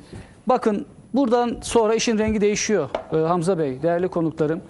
Şimdi burada projelendirmeye başlıyorlar. Ama nasıl projelendiriyorlar? Dizilerle kurşuna diziyorlar hayatımızı. Ve talk show'larla bu işi sıradanlaştırıyorlar. Ve oraya koydukları insanları rol model yaptırıyorlar insanlara. Burada zaten bununla alakalı istatistik bilgiler de var. Ben girmeyeceğim. Sevgili izleyiciler burada Sosyolog Today'e girip bakabilirler. Ve burada şuraya sevgili yönetmenim bir zoomlayabilirseniz ben şöyle çekileyim. Bu Türkiye'deki şu anda bir eğlence programının görüntüsü. Bir kişi geliyor, burada şarkı söylüyor. Karşısında rol model olarak gördüğümüz şeyler şu anda Türkiye'de bu sıradanlaştırılıyor. LGBT bünyesine giren insanlar orada Evet, hepsi olmasa hepsi bile o insanların yok, biz tenzih ediyoruz. biri en azından Tenzih ediyoruz. sergileniyor yani. Ama bu Amerika'da nasıl başlamış, Avrupa'da nasıl devam etmiş, Türkiye'ye nasıl gelmiş, şu anda Türkiye'deki versiyonlarını görüyoruz. Yönetmenim hiç durmayalım. Sonrakini de alalım çünkü konuklarıma ben konuşturmak istiyorum ama olayın boyutunu almak için. Sonra televizyondaki sıradanlaştırma ve normalleştirmeden sonra, bakın burası çok önemli. EpChat uygulaması vardı biliyorsunuz. Ne diyor burada? Eşcinsel ilişkiler okul müfredatının bir parçasıydı. Bakın birinciye koyduğum Ulusal Öğretmenler Birliği bir sonraki hükümetten çocuklara aynı cinsiyetten ilişkileri öğretmeyi zorunlu hale getirmesini isteyen bir harekete geçti. Patrick McLean gecikmiş olduğunu söylüyor diyor ve burada devam ediyor.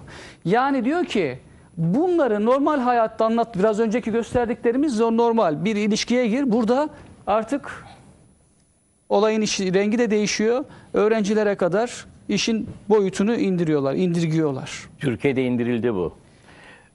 Model proje uygulamalar yapıldı. Bu Milli Eğitim Bakanlığı döneminde. Hatta bazı okullarda tuvaletler, erkek kız tuvaletleri ayrıştırılmadı, birleştirildi. Evet. Kız ve erkekler aynı tuvalete gitmeye başladılar. Bakın.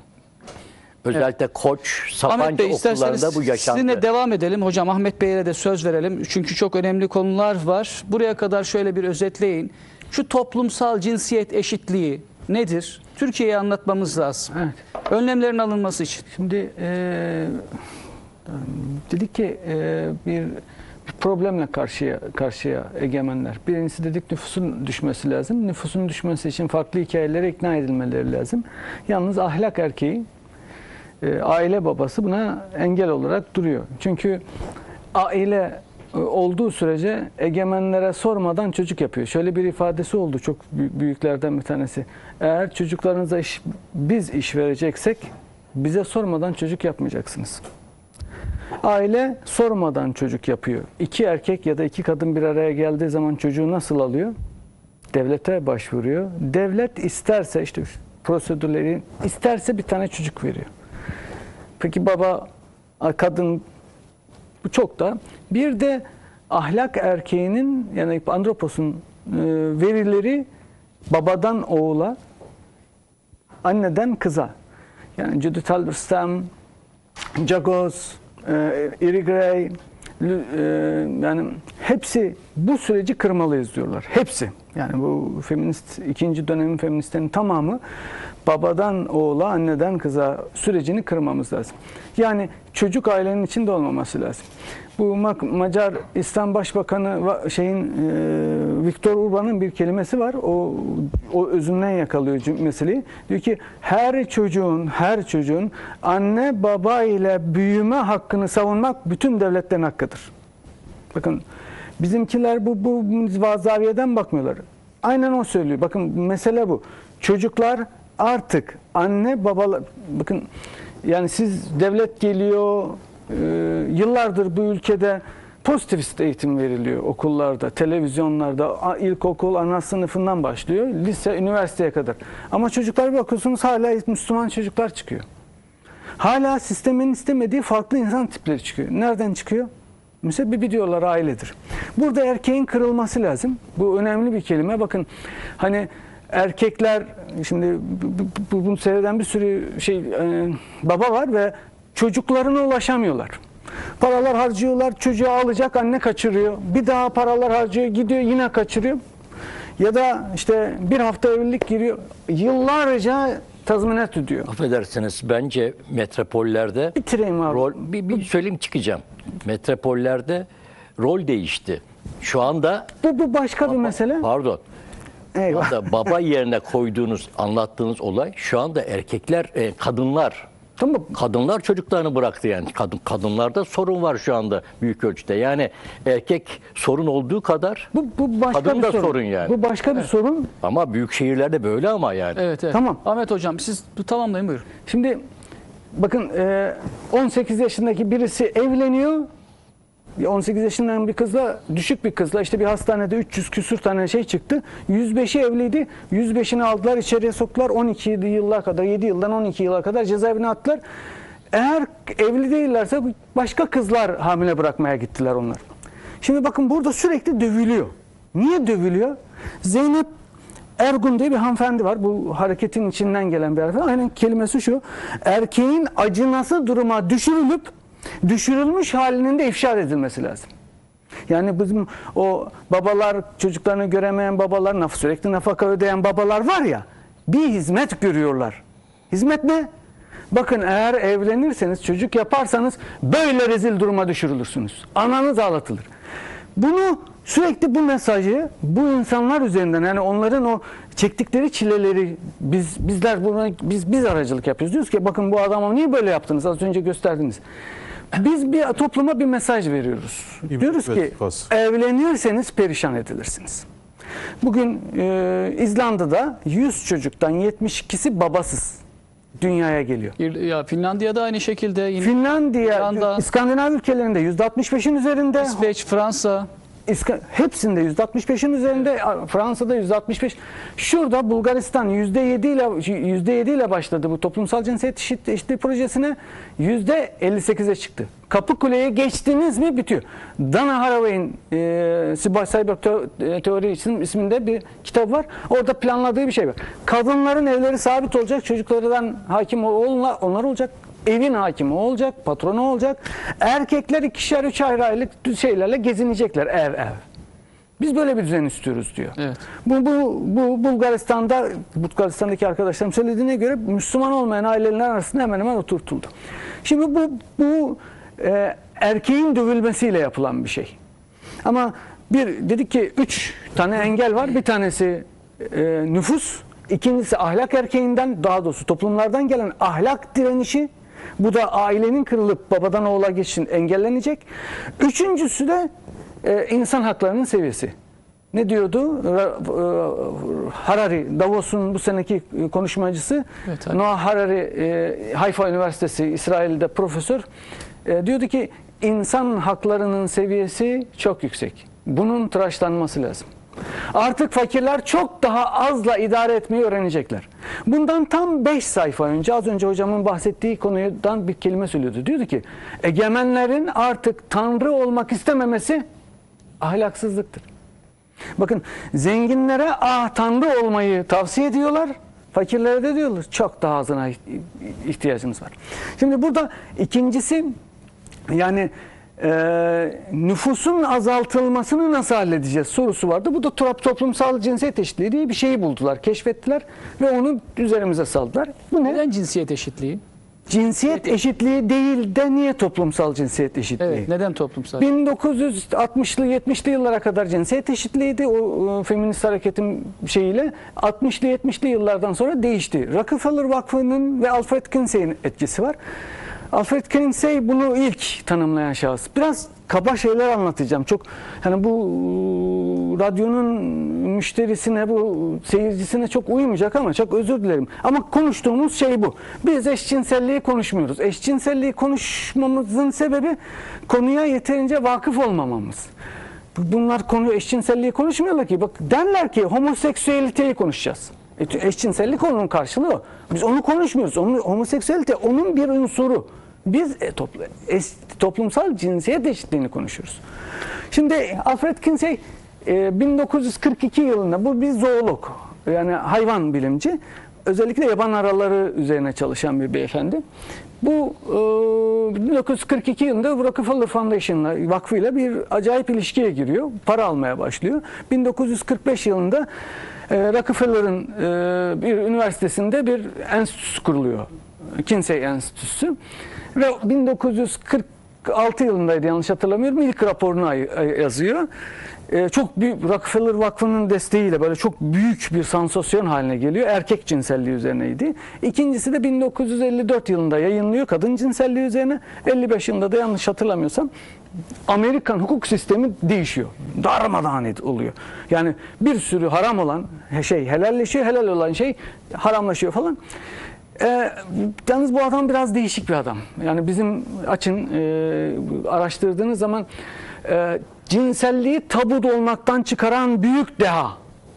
Manşetleri bu şekilde dayatılıyor. Ama garip bir adam. Yani çok hakkında enteresan şeyler var. Bir tanesini söyleyeyim. Esther White isimli bir kızcağız. 12 Nisan 2012 yılında Birleşmiş Milletler İnsan Hakları Mahkemesi'ne başvuruyor ve suç duyurusunda bulunuyor. Diyor ki ben 7 yaşındayken Alfred Kinsey dedeme para verdi, ona baskı kurarak bana tecavüz ettirdi. Bunu 20 seferden fazla yaptı ve bazen kendisi, bazen karısı bunu videoya çekti. Kinsey Enstitüsü'nün 1982'de bir dergiye verdiği ve kabul ettiği rakam bu tür durumda olan kız çocuklarının 317 olduğu. Yani bakın çocuk dediğimiz 8 yaş altı. Bunun raporu enteresan, çok sansasyonel bir rapor. Önemli, bakın bunu tanımlayan adam bu. 1 yaşındaki bebeklerin, 1 aylık bebeklerin saatte 20 sefer, 24 sefer orgazm olduklarını söylüyor. 4 yaşındaki bir çocuğun bir günde 26 sefer orgazm olduğunu söylüyor. Diyorlar ki yani bunları nasıl elde ettin? Bu konuda bilgi vermeyi reddediyor. Ama bu bir skala yayınlıyor. Buna Kinsey skalası diyoruz. Hani bu şeyciler var ya. Reddediyor. Bilimsel bir boyutu yok. Sabit istiyor. Ben de okudum. Bu şey elinde bunlar yani. Marjinal değil, bu giren bu. Yani bunun üzerinden toplumsal Kinsey o bir vaka Yani var. şimdiki pratiğin teorisi bunlar. Oturtun bu tanımlanıyor. Şu anda o LGBT'cilerin ellerinde salladıkları o bayrak o Kinsey skalasının sembolü. Evet. Bu skala bunu biraz daha ileri götürelim. Bu şey çok havada kalıyordu. Zaten bu darmadağın edildi. Deşik edildi. Çünkü verdiği rakamlar da doğru olmadığı ortaya çıktı. Bütün hemen hemen yaptığı rapor şeylerin işte mahkumlar üzerinden ve seks işçilerinin üzerinden bütün raporları hazırladığı ortaya çıktı falan, bir sürü şey. Ancak bu öyle kalmadı. Rockefeller Vakfı'nın müthiş bir desteğiyle basın üzerinde itibarını korudu. Bu özellikle Foucault ve Deleuze ve Guattari'nin, ama bütün bu konuştuklarımız hepsi nişeye gider. Beyin nişedir. Zaten onun yapısını yeniden kuruyorlar. Deleuze ve Guattari bütün bu konuştuklarımızın merkez kitabı Cinsiyet Belası isimli Judith Butler'ın eseridir. Judith Butler bu eserinde özellikle Monique Wittig'ten bu alıntı yapıyor. Bakın bunu şöyle tanımlıyor. Yani mantığı şu. Cinsiyet, toplumsal cinsiyet dediğimiz şey. Çocuk doğduğu zaman kendi cinsinden, buna Luce Irigaray karşı cinse önce diyor ama Monique Wittig kendi cinsine diyor. İlgi duyar. Yani erkek çocuğuysa babasına. İlgiyi cinsellik anlamında konuşuyoruz. Kız çocuğuysa annesine ilgi duyar. Bu ne demektir? İnsanın en doğal duygusu eşcinselliktir. Çünkü baba kendi cinsendir, kendi cinsine ilgi duyuyor. Sonra karşı cinsi, yani anneyi ya da babayı fark eder, ona ilgi duyar. Bu da diyor heteroseksüelizm, yani karşı cinse ilgi duymanın temelidir. Şimdi ne yaptık? Bir tarafta karşı cinse, bir tarafta kendi cinsimize. Ama diyor bu burada kalmaz. Bazen anneye insan eğilim gösterir, bazen babaya. Gidersiniz. Demek ki geziniyor arada. Tam ortası, denge noktasıdır biseksüellik. İnsanın normal duygusu biseksüelliktir.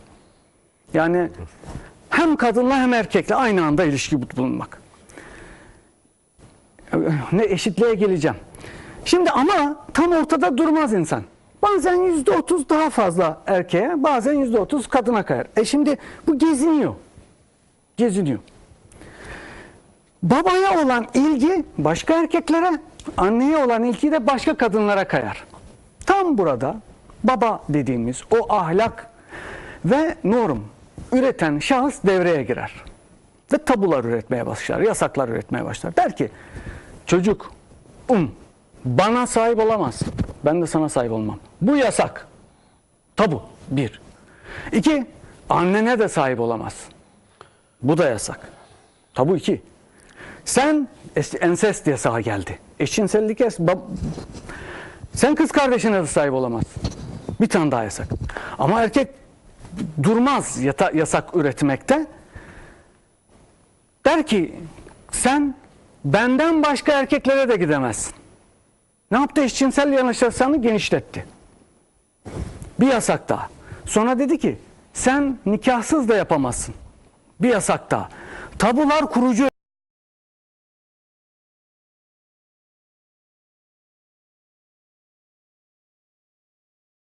bir sürü duygunun önünde engel oldu.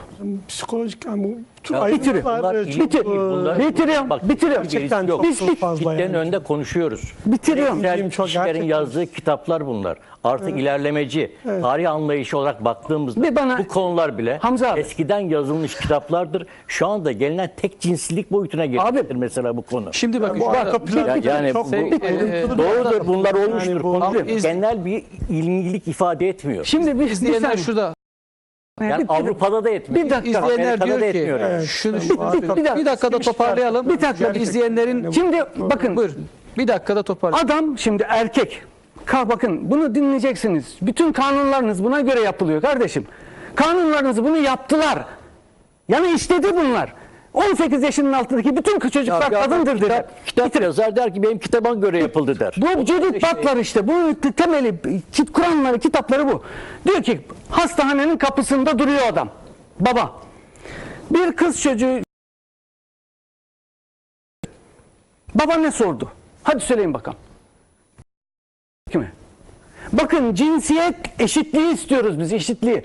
Baba da kafadan kız ya da erkek olmaya zorladı. Ya o gay olacaksa, ya lezbiyen olacaksa, ya hayvan sevici olacaksa. Bakın işte, baba oradan aldı çocuğu götürdü evine. Orada pembe mavi çoraplar giydirdi. Pembe çoraplar giydirdi. İşte dedi ki oğlum, dedi ki kızım, bak bu halan, bu yengem, bu annem, bu baba ne yaptı? Kız ya da erkek olmaya zorladı. Toplumsal cinsiyet eşitliği istiyoruz. Gay olmak olacak çocukların zorla erkek, gay olacak çocukların zorla kadın ya da ensest ilişkiyi sevecek bir çocuğun zorla erkek ya da kadın olmasını istemiyoruz. Bütün mekanizma bunun üzerine kurulu. Tamam, mekanizmayı anladık. Çok önemli. Evet. Evet. Şu anda zaten televizyonlar bunun için çalışmıyor mu? Çocuklarımız almış olduğu giysileri buna göre yapmıyorlar mı? Hamza hocam geçen programda 2 tane yönetmenim var mı o resim? Var mı o resim? Varsa getirin. 2 tane bir bayan bir erkek. Hocam dedim bu hangisi bayan hangisi erkek? Siz dediniz ki ben yorum yapmam. Niye dedim? Dediniz ki ya bunun hangisinin erkek olduğu bayan olduğu belli değil ki. Hadi yüzlerini açalım. Oraya geldi yani bu konu. Ben onu anladım. Evet, sağ taraftaki mi sol taraftaki mi? Ben dedim ki sağ taraftaki işte bayan, sol tarafta. İyi de bunlar da erkek biz kadın yine belli değil ki dediniz değil mi? Hatırlıyor musunuz? Şimdi ben yönetmenimden özellikle bakın burada izleyicilerimiz diyor ki biz Türkiye'de ne yapacağız? Evet. İstanbul Sözleşmesi'yle yok olan bu aileyi nasıl kurtaracağız? Bak burada öyle akıyor ki affedersin, binlerce mesaj var. Benim biraz müdahil olmam. Yani bu bir yorum. Bu geldiğimiz yani toplumsal cinsel eşitlik olayının tanımında bir arka bir yorum. Ama başka yorumlar da var. Yahut da bizatihi devlet politik olarak bu indiriliyor. Yahut da mesela nasıl Türkiye'ye dayatılıyor? Avrupa müktesebatı. Amerika'da Avrupa'ya dayatıyor. Bak böyle bir şey Ahmet yok. Hakan Yani hocam böyle- burada Böyle bir şey yok. Ya yok kardeşim. İstanbul Sözleşmesi geldi. Buradaki her kavramın nasıl olacağı, nasıl anlaşılması gerektiğine Öyle değil. dair Değil. bir tane daha Öyle değil. Hocam, o İstanbul tanımı yok. var. Şimdi değerli misafirlerim Partner bir tarzı tane, aile bir var. tane izleyelim. Ne bu? İzleyelim. Özellikle bir Twitter atmış. Onda yönetmenim hazırladı. 11 evet 11 programdan önce attığı bir tweetti. Ben de onu artık koymak zorunda kaldım. Çünkü çok bize bununla alakalı sorular geldi, öneriler geldi. Artık yapacak bir şey kalmadı, koydum. Kadem ismine karar verip bir Twitter paylaşıyor Kadem. Hayra niyetle yola çıktığımız ilk günden bugüne kadına, aileye dair nice kıymetli işe imza atacak Sayın Başkanımız ve yönetim kurulu üyesi diyor. Ve diğer tarafta ben bütün isimleri droplattım özellikle yönetmenime. Ve burada bir izleyici de şunu yazmış. Bizler de hayra niyet ile sizinle yola çıkmıştık. Maalesef vardığımız duraklar parçalanmış aileler, hapiste yatan fakir erkekler, ebeveyne yabancılaştırılmış hacizli çocuklar, LGBT'ye özendirilen nesil, varacağımız son durak ise Allah korusun parçalanmış vatan olacak diyor. Buranın altını çiziyorum bakın. Parçalanmış vatan olacak. Çünkü aile yönetmenimden bir Aile olmazsa toplum olmaz. toplum da olmaz. Olmaz. Evet. Hangi toplumu savunacaksın? Hemen 12'yi verelim, 13'ü verelim, 14'ü verelim, 15'i verelim, 16'yı verelim. Sıra sıra hemen alalım. Bakın o duraklardan bir tanesinde bizi neden aile kadın dernekleri karşılamadı diyor. Mesela burada bir çift var. İbrahim 3 yıl cezaevinde kaldı. Bu sürede alışık olmadığı cezaevi şartlarına ve üzüntüden sebebiyle karaciğerini kaybetti. 1,5 yıldır Malatya Devlet Hastanesi'nde yatıyor. Kendilerini Nevşehirli Ceylan ise 1,5 yıldır hastanede eşinin beklediği için çocuklarını Nevşehir'deki komşularına ve akrabalar tarafından bakılıyor. Bakın hayatları ellerinden alınmış bir çocuk. Neden burada kadın dernekleri bize sahip çıkmıyor diyorlar. Hemen bir sonrasını alalım. Evet, başka bir durak diyelim burası da. Sedef Çelik Bey ceza aldı. Şu an 1,5 sene kaldı. Sedef bu süre zarfında hasretine dayanamadı. Hem dünyanın çilesine, kas erimesi, limf müstiküler distrofi hastalığına yakalandı. Kısaca onun hem ciğer paresini aldık hem de ayaklarını. Artık Sedef'in ayakları tekerlekli sandalye olmayacak. Kadın derneklikleri acaba tekerlekli sandalye olmaları yönünde ona ayak verebilecekler mi? Neden o gün onun yanında değillerdi diyor izleyicilerimiz yine. Hemen sonrasını alalım. Bunlar mağduriyetler, Yeşim ve Günay. Genç yaşta evlilik yaptığı için yıllar sonra çocukları dünyaya gelip yürüdükten sonra gelen cezalarla hem Günay hem de bütün aile cezaevine gönderildi. Babalar ve annelere ceza verildi. Bir değil, iki değil, tam 3 ailenin umutları sararıp soldu. Bütün ailelere ceza verildi ve bunlar kendi elimizle evlendirdiğimiz, siz yuva kurabilirsiniz dediğimiz aileler. Hemen bir sonraki resmi alalım. Bir sonraki resmi alalım. Hasibe Şimşek, eşi cezaevine girdikten sonra şeker hastası oldu. Sonraki resim. Veli Özlem Doğal Çipsi, Veli cezaevine girdikten sonra beyin tümörü oldu. Evet, kadın derneklerimiz beynini verebilecek mi? Neden İstanbul Sözleşmesi'ne karşı kimsenin sesi çıkmıyor Hamza Hocam? Ve Serkan cezaevine girdikten sonra Gamze hem epilepsi hastası oldu. Bir umut eşi için meclise gidip yalvardı. Olumsuz cevaplar aldığı için tansiyon düşüp bayıldı. Ben bunu 2 kere daha verdim. Özellikle veriyorum. Özellikle veriyorum. Evet, şu anda ev haspisine geldi. Yönetmenim uyarıyor, görünmeyen kahramanım. Ve olumsuz cevap aldığı için dayanamadı. Tansiyonu düştü ve meclisin merdivenlerine yığılıp kaldı. Çenesi 1 değil, 2 değil, 3 değil, 4 değil. Artık ben sayamıyorum kaç yerinden kırıldı ve şu anda çenesini ömür boyu kullanamayacak. Bakın yine gösteriyorum. Bir tebessüm yüzlerden nasıl çekilip alınıyor? Bir baba kısımsıcak kızının elini tutarken nasıl o eli bırakıyor? Ve bu çocuklar, şimdi İstanbul Sözleşmesi'ni bahsediyoruz. Akademik olarak siz avukatsınız. Avrupa'da 18 yaşındaysa, eğer 15 yaşında birisi evlendiyse şu anda 3'te 2'sini dışarı çıkartmış oluyoruz. Yanlış mı söylüyorum? Yani 3'te 2'sini kurtarmış oluyoruz. Bize gelen 8.000 aileden bahsediyoruz. Tam 8.000 aile ki bunlar resmiyete dökülenler. Ya gelmeyenler ya başvurmayanlar. Bunların günahlarını kim ödeyecek? Bunların hesabını kim verecek? Bir toplum elimizden gidiyor. Biraz önce ben burada baş tacı yaptım diye burada birkaç tane şey geldi. Kardeşim ben doğrusunu söylüyorum. Allah'ın yarattığını, Allah yarattığı için severim ben. Öyle yaratmışsa ben onu o şekilde severim. Sıkıntı yok. Ama bunun problemini gidermek bizim elimizde. Toplum olarak onları kurtarmak bizim elimizde. Yanlış mı söylüyorum? Hukuk tarafından baktığımızda 3 ve 5 yaş Avrupa'da var mı yok mu? Neden o zaman Türkiye bunu uygulamıyor? Neden kadın derneklerimiz buna ses çıkartmıyor? Onu da alalım da şu insanları dışarı çıkarım demiyor. Bakın bir Kurban Bayramı daha geliyor. Neredeyiz? Şimdi iki cümle edeyim bu Buyurun. konuda. Yani İstanbul Sözleşmesi'ne biz şerhsiz imza atmışız. Ve İstanbul'da olmuş ilk imzalayan da biziz. Avrupa'da deminden beri ifade ettiğiniz o arka planı yaşayan Avrupa'da o İskandinav ülkeleri hariç ülkelerin büyük bir çoğunluğu bir sürü şerh koymuş. Bakın. Dolayısıyla İstanbul Sözleşmesi'nin imzalanmasında ben bir bilinçsizlik, bilgisizlik, bir an evvel Avrupa'ya gireceğiz heyecanı var. Yani bir ihanet değil, bir gaflet olduğunu düşünüyorum. Ciddi Öyle mi hocam? Yani şimdi arkasından mesela bir bu anlatayım. 62-84 geldi, aile yasası geldi, Ama mecliste konuşuldu, dayatma var tartışıldı. ama bak yeni arka planı bilen yok. Ben İhanet demiyorum ama ya nasıl bir gaflet hocam bu gaflet yani işte şimdi yani. hocam konuşuyor söz hakkı vermiyor doğrusu. Bazı gafletler Siz maşallah iyi konuşuyoruz ama söz hakkı vermiyoruz. Hocam buyurun. Bazı gafletler düzeltilmezse eğer Şey bitti burada. bazı Program bitti. gafletler düzeltilmezse eğer ihanete döner. Hocam Abdülkadir hocamın Bir dakika, söyleyeceği önemli şey var biliyorum ben. Biraz zaten ama gece saati 1'e geldi ya. Yapıp bitiriyorum. Yani burada mesela kalemi koydunuz. Bir sürü zaaflı, yanlış şeyleri var. Ama buradaki bu olumsuzluğun muhatabı kalem değil. Bu olumsuzluğun muhatabı bizatihi Bakanlar Kurulu'dur.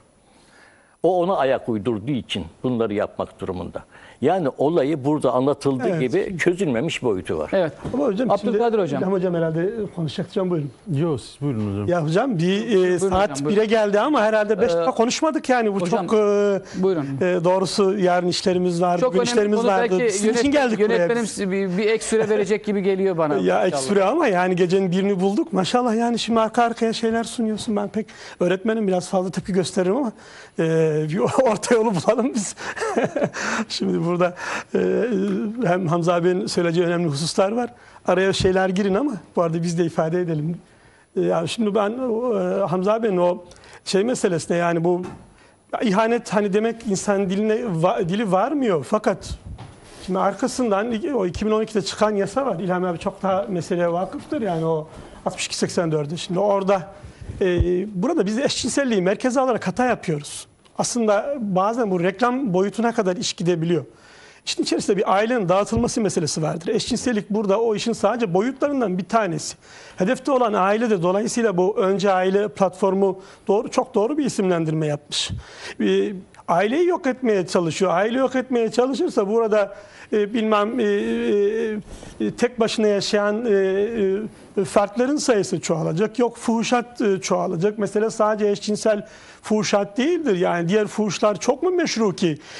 Siz burada bir evliliği geciktiriyorsunuz. 18 yaşına kadar diyorsunuz. İnsanın biyolojisiyle tamamen biyolojisine aykırı olarak sosyolojiye aykırı olarak, örfüne aykırı olarak o da yetmediği gibi 18 yaşında kim öğrenebiliyor ki artık? Zorunlu eğitim 18 yaşına kadar ama kimse artık lise çağında iş güç sahibi olmuyor. İş güç sahibi olmayana kız da verilmiyor. Eskiden meslek liseleri vardı. Hamza abi bunları çok daha iyi bilirler. Ziraat meslek lisesi vardı, sağlık meslek lisesi vardı. Mezun olunca, İmam Hatip Lisesi'nden mezun olunca iş güç sahibi olurdu. Dolayısıyla bir ev kurardı. Şimdi üniversite bayan da ev kuramıyor. Hatta yüksek lisans isteniyor. O da evlenemiyor. Şimdi, öte yandan sen boşanmayı kolaylaştırıyorsun. Nafakayı ömür boyu bütün ömre yayıyorsun. Dulluğu burada resmen ödüllendiriyorsun. O da yetmez. Ailenin dağılması için bütün ortamı oluşturuyorsun. Kadın yurtları diyorlar ama oradaki o ilgili dernekler buna sığınak diyorlar. Erkekten kaçılan yer anlamında sığınak deyip 50 bin küsur kadını sen oraya yiyorsun. Çocuklarıyla beraber belki 300 bin nüfustan bahsediliyor. Bütün koşullar aileyi bir sıkıntı, bir sorun merkezi olarak tarif ediyorsun. Temelde ailenin temeline dinamit koyuyorsun. Bunu da 62-84 mi hocam? Doğru mu ifade ediyorum? Bunu yasal bir süreç haline getiriyorsun. Şüphesiz ki bu 62-84'te başlamış bir vaka değildir.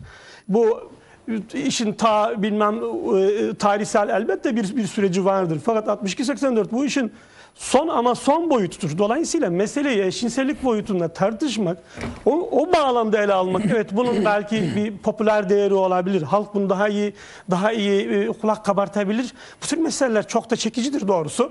Fakat mesele bu değildir. Bu eşcinsellik meselesi sadece bir boyuttur. Ben Türkiye toplumunun hala eşcinsel bir tehdit altında olduğunu düşünmüyorum. Ama Türkiye'de aile bir dağılma tehdidi altındadır. Ben daha 2007'lerde böyle öğretmen meramına sorardım Ankara'da. Çankaya'daydı benim çalıştığım yer. Her 4 öğrencimden biri tek ebeveynle yaşıyordu. Ya anneyle ya babayla yaşıyordu. Her %25 nüfusa denk geliyor. Aradan geçen 10 yıl bunu daha da artırdı. Hepimizin etrafında. Kenar semtlerde %56'ları bulabiliyor. Hani bir dullar kampı oluştu. Şeyler bir dullar kampına dönüştü. Belki bizim aile odaklı tartışmamız çok daha doğru olur. Buyurun, ben kusura bakmayın böyle girdim. Buyurun. Şimdi öncelikle İstanbul Sözleşmesi bilenler açısından ihanet sözleşmesidir. Bilmeyip uykuda olanlar açısından gaflet unsurudur. İstanbul Sözleşmesi kesinlikle kültürel bir Sevr anlaşmasıdır. Bu cümleyi bilinçli olarak kuruyorum. Evet. Şunu unutmayalım. Sevr halifesi Osmanlı'nın sultanı imzalamıştır. Osmanlı hükümeti imzalamıştır ve kendince bazı mazeretler ve mecburiyetler ileri sürmüştür. İstanbul Sözleşmesi'ni imzalayanların ne zoru olduğunu, ne mecburiyeti olduğunu doğrusu ben bir hukukçu ve sosyolog olarak anlayamıyorum. Nasıl bir mecburiyet ki bütün memleket satını tehlikeye atabiliyorsun? Ne gibi bir zorun var ki bütün aileleri, ocakları, yuvaları yıkacak yasal taahhütler altına giriyorsun ve bunu da istekli ve koşa koşa yapıyorsun. Avrupa Birliği müktesebatı deniliyor. Hamza Türkmen abimiz gibi bilinçli, mücadeleci, muhalif kimliğe sahip aktivist bir insan bile müktesebat diyebiliyor. Müktesebat kazanım demektir. Avrupa Birliği kazanımları. Aslında bunlara hasarları veya kayıpları, Avrupa Birliği kayıpları demek daha uygun olur veya kaybettiricileri demek daha uygun olur. Avrupa Birliği içerisinde temel direği oluşturan Almanya bile İstanbul Sözleşmesi denilen 6 yıldan fazla bir zaman bekliyor. Şubat 2010 ve birçok çekinceyle beraber. Evet. Türkiye uluslararası anlaşmalara en çok çekince koyan ülkelerden birisidir. Kültürel haklarla ilgili, azınlık hakları ile ilgili, Kürtleri dolaylı olarak ilgilendirebilecek hususlarla ilgili ve bazı dini konularla ilgili olarak en çok çekince koyan ülke olduğu halde böyle bir garabet sözleşmeye tek bir çekince koymadan imza atıyor. İstanbul Sözleşmesi ne getirmiştir? Sapkınlığı yasal hale getirmiştir. Sapkınlığı tabiat ve fıtrilik karşısında avantajlı hale getirmiştir. Tabiri caizse kötülük kapısını açmıştır, iyilik kapısını kapatmıştır. Ondan sonra gelen 6284 sayılı yasa ki bu sözleşmeye dayanarak o sözleşmede taahhüt edilerek bu yasa yapıldı. Bu kesinlikle bir aile yıkım yasasıdır. 6284 sayılı yasa aile içerisinde şikayete tabi olmaktan çıkardı. Şu bile ihbarcı olsa, kadın ben şikayetçi değilim dese bile, çocuk ben şikayetçi değilim dese bile kamu davası olarak devam ediyor. Yani sokakta birbirine yabancı, aralarında ilişkilerini korumayı gerektirir toplumsal açıdan hiçbir ilgi olmayan, hiçbir menfaat olmayan bir kadın ve bir erkek tartışsalar, kadının erkeğin kadına bir zararı olsa, bir fiilde bulunsa, bir darp etme durumu olsa, o yabancı kadın şikayetinden vazgeçse dava düşüyor. Ama ilişkilerinin toplum açısından korunması gereken karı koca arasındaki en ufak bir tartışma, kadın 100.000 kez ben şikayetçi değilim, bakın yuvamı yıkacaksınız dese bile bu şikayetten vazgeçme kabul edilmiyor. Kamu davası Evet. dönüyor yani. Şikayet Bir ekmeye diğer- gerek yok. Şikayete dahi gerek yok. Eğer bir gürültü İhbar yapmış, yeterli. Evet, ihbar yeterli. komşulardan biri ihbar etmiş, yolda geçemiş. gelmiş polisler demiş ki kadın ya biraz tartıştık, sesin Aynen. yükseldi. Aynen. Polisi tehdit ediyor. Evet, Diyor bir ki diğer husus- adamı alacaksın, uzaklaştıracaksın. Evet. Bir diğer husus Aile Bakanı'nın da aşikar hale getirdiği kadının beyanının esas olması. Bütün dünyada hukukun en temel ilkesi müddeinin, iddia sahibinin iddiasını ispat etmekle mükellef olmasıdır. bu hususta bu temel ilkeyi kadın lehine ortadan kaldırıyor ve aile ve toplum aleyhine. Yine bu hususlarda zaruri durumlar gözetilmiyor.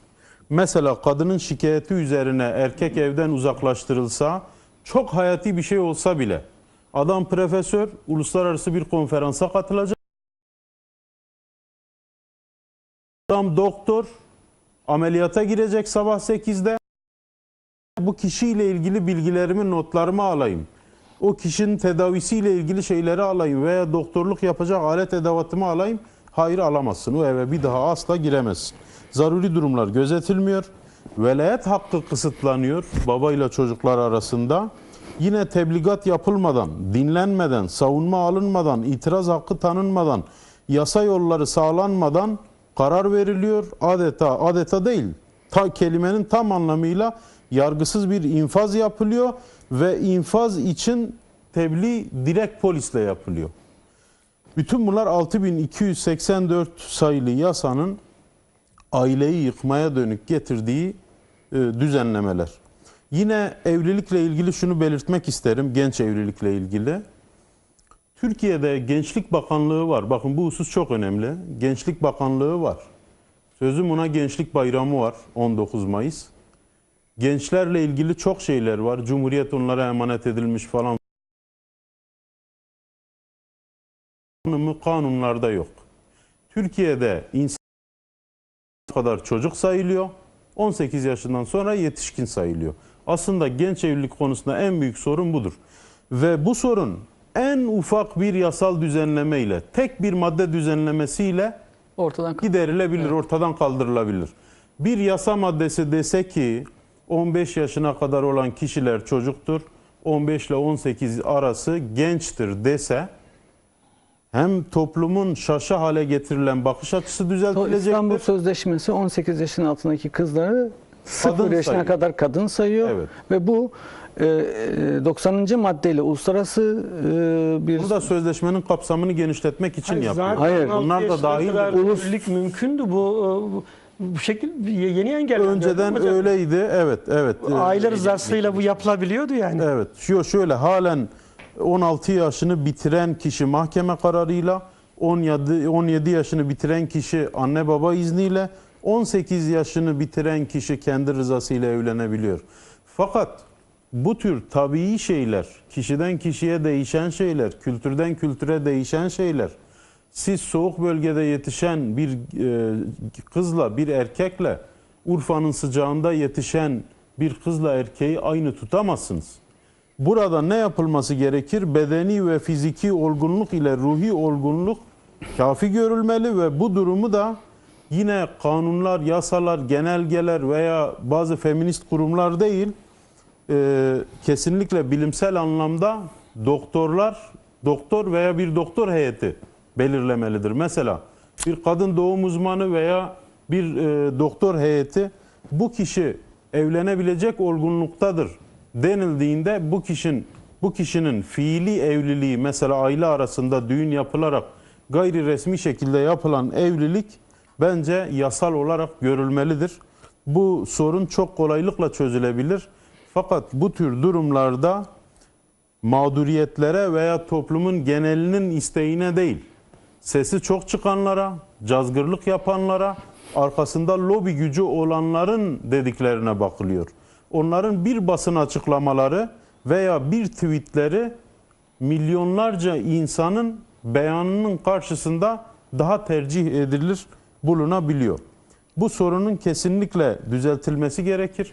Şu anda 6000'e yakın aile bu konuda ciddi bir şekilde mağdur ve ciddi bir çocuk sayısı da var.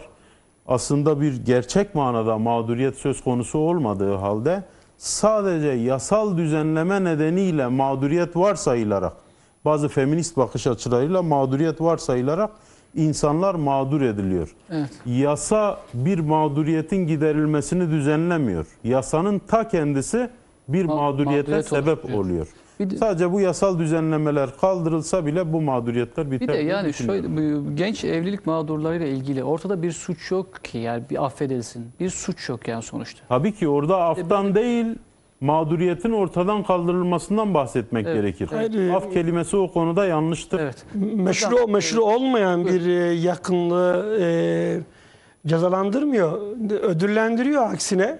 Fakat örfte meşru olan bir evliliği cezalandırıyor. Yani bu burada bir tam hakkı batılı hakka çevirmek gibi bir halle karşı karşıyayız. Yasanın Bu, doğalla ve dini ve kültürel olanla savaşı var aslında. Ya hocam o şeyle ilgili yani Hamza hocamın ifade ettiği veya bu tedbirlerle alakalı, önlemlerle alakalı yani mesele sadece hukuksal düzenleme meselesi değil. Yani meselenin zorunlu eğitimle ilgili boyutları vardır.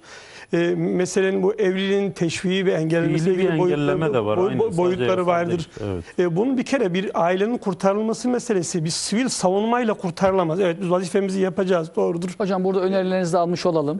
Evet o şekilde. Çok önemli çünkü önerisi olmaz.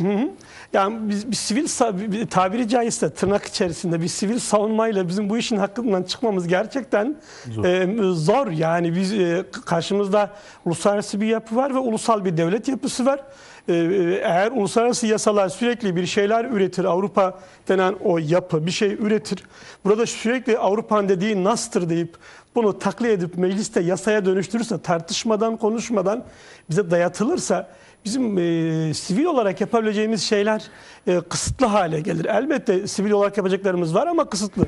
Bunun için bir kere yasal düzenlemenin olması için mücadele etmek lazım. En azından hiç olmasa bu Bulgaristan, Yunanistan gibi Balkan ülkelerinde ki Müslüman kesimlerin bir İslami medeni hukuka sahip olma hakları vardır.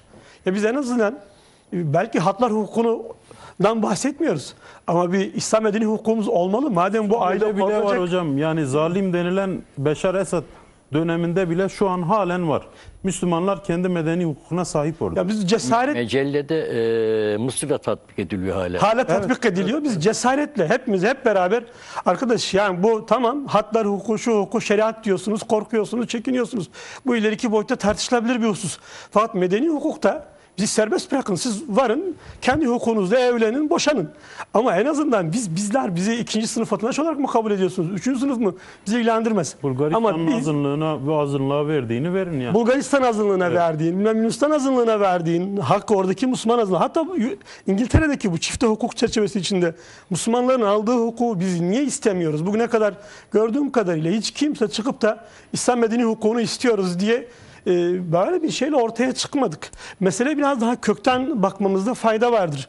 Bu bir kampanya dönüştürülebilir. Yine aile meselesine dikkat çekmek iyi ama bunun Eğitim Bakanlığı'nın o meşhur bu cinsiyet eşitlemesi falan bu iş için gerçekten fırsata dönüştü. Her sorun bir fırsat. Evet sizler de dile getiriyorsunuz. Bu programda belki en iyi dile getiren program bu. Sahiplenen pek yok. Bunu dile getirmek iyi ama yetmez. Şimdi Diyanet'in araya girmesi evet önemli. Yine de yetmez. Bunun mutlak bir toplumsal seferberliğe dönüşmesi lazım. Zira ailenin imhası toplumun imhası anlamına gelir. Bu aile bizim son sığınağımızdır. Bu da elimizden alınırsa gerçekten imha oluruz. Zira Yunanistan, Bulgaristan Müslümanı orada siyasi haklarını kaybettiği zaman İslam medeni hukukunu özellikle istemiştir. Demiştik tamam siyasi olarak bizi bitirdiniz ama toplumsal olarak biz hala Müslüman bir toplum olarak varız. O halde bunun garantisi olan medeni hukukumuzu tanıyın demişlerdir. Şimdi eğer biz de Müslüman bir toplum olarak burada var olacaksak, velev ki devlette olmayacaksak, velev ki diyorum bizim medeni hukukumuz olmalı. Bizim bu aile yapımızı koruyacak yasalarımız var olmalı ve biz bunu çok dobra istemeliyiz. Bunu çok cesurca istemeliyiz. Bu suçsa bu suç işlenmeli, toplu halde işlenmeli. İslam medeni hukukunu isteme konusu. Evet. Hocam Rusya burada şöyle bir şey söyledi. Ben bir çocuğu aileden daha iyi bir yere teslim edemem dedi ve 100 yıl konuşulmamak üzere sözleşmeyi kaldırdım dedi. Almanya'da da yine hocamızın belirttiği gibi 3'te 2'sini şerh koydular, kullanmıyoruz dediler. 3'te 1'ini de zaten Papa uygulatmıyor hocam. Yani evet. Hiçbiri uygulanmıyor Almanya'da da. Önerilerinizi alabilir miyiz hocam? Ne yapılmalı? Yani ola istesek de istemesek de bizi reel siyasetin içine çekiyor. Çünkü bu kararları iktidar alıyor. Evet. Ama iktidar da 2002-2003'ten bu yana Türkiye'yi vesayetten kurtarma iddiasıyla başta duruyor. Gerçekten kısmi iyileşmeler, önemli atılımlar vardı. Devlet Güvenlik Mahkemesi'nin kalkması gibi, ne bileyim işte Ant olayının kalkması gibi, işkencenin kalkması gibi. Bunlar önemliydi. Ama ne olduysa son 4-5 seneden bu yana yani yaptık oluyor. Bir istişare, bir dayanışma, sivil toplumu trolleştiriyor. Kimse bir şey diyemiyor. Böyle bir tablo, çünkü direkt sorun iktidarla alakalı. Mesela Selma Kavaf kaçtı? 2009 yılında Viyana'da işte bu aileyle ilgili toplantıda Hocam süremiz dolmuş, toparlamamız gerekiyor. Farklı aile formunu kabul etmedi. Bu yanlış, çünkü ucu açık bir şey. Farklı aile formu, Evet, yani mühim bir işte mesele. eşcinsel de olabilir falan. Yani değişik, tartışma açık hep şeyler bunlar. Kabul etmedi. Çok onurlu bir şey. Görevden alındı. Şimdi yeni aile bakanları bu konuyu tartışıyor mu? Soru işareti. Dolayısıyla ilk defa hükümet zaten, yani bu mesela İstanbul'da yaşıyoruz. İstanbul önemli bir yer. Tüm İslam dünyasının şeyi bu. İncisi yani İstanbul. İyiliği başkenti, evet. İyiliği başkenti. Buradaki tablo hepimizin canı sıktı mı? 800 bin oy farkıyla düşüşe geçtik. Oysa İlerlemeye 2 milyon sadece nafaka mağduru var. Yeşil ışık yakılsa nafaka mağdurları Yani şimdi- verecek. Ya da buradan- borçlatı zaten vermiyor ki yani. Ya 2 milyon buradan nafaka mağduru. 2 milyon hükümet nafaka mağduru. bak, büyük problemlerle karşı karşıya. Bir sürü tartışma var. İç tartışmalar var. Kopma iddiaları var. Bunları engellemenin yolu gerçekten kendine hani gönül kardeşliği formunda destek veren bu Evet. muhafazakar diyelim, dindar kitlenin eğilimlerine kulak kabartması lazım. Bu konuyu bizim değişik alanlarda platformlar gündeme getirmemiz lazım. Alttan zorlamamız lazım. Ama bu olayı çözecek, iptal edecek. Hani Tayyip Erdoğan demişti ya, 2011 İstanbul Sözleşmesi nas değildir.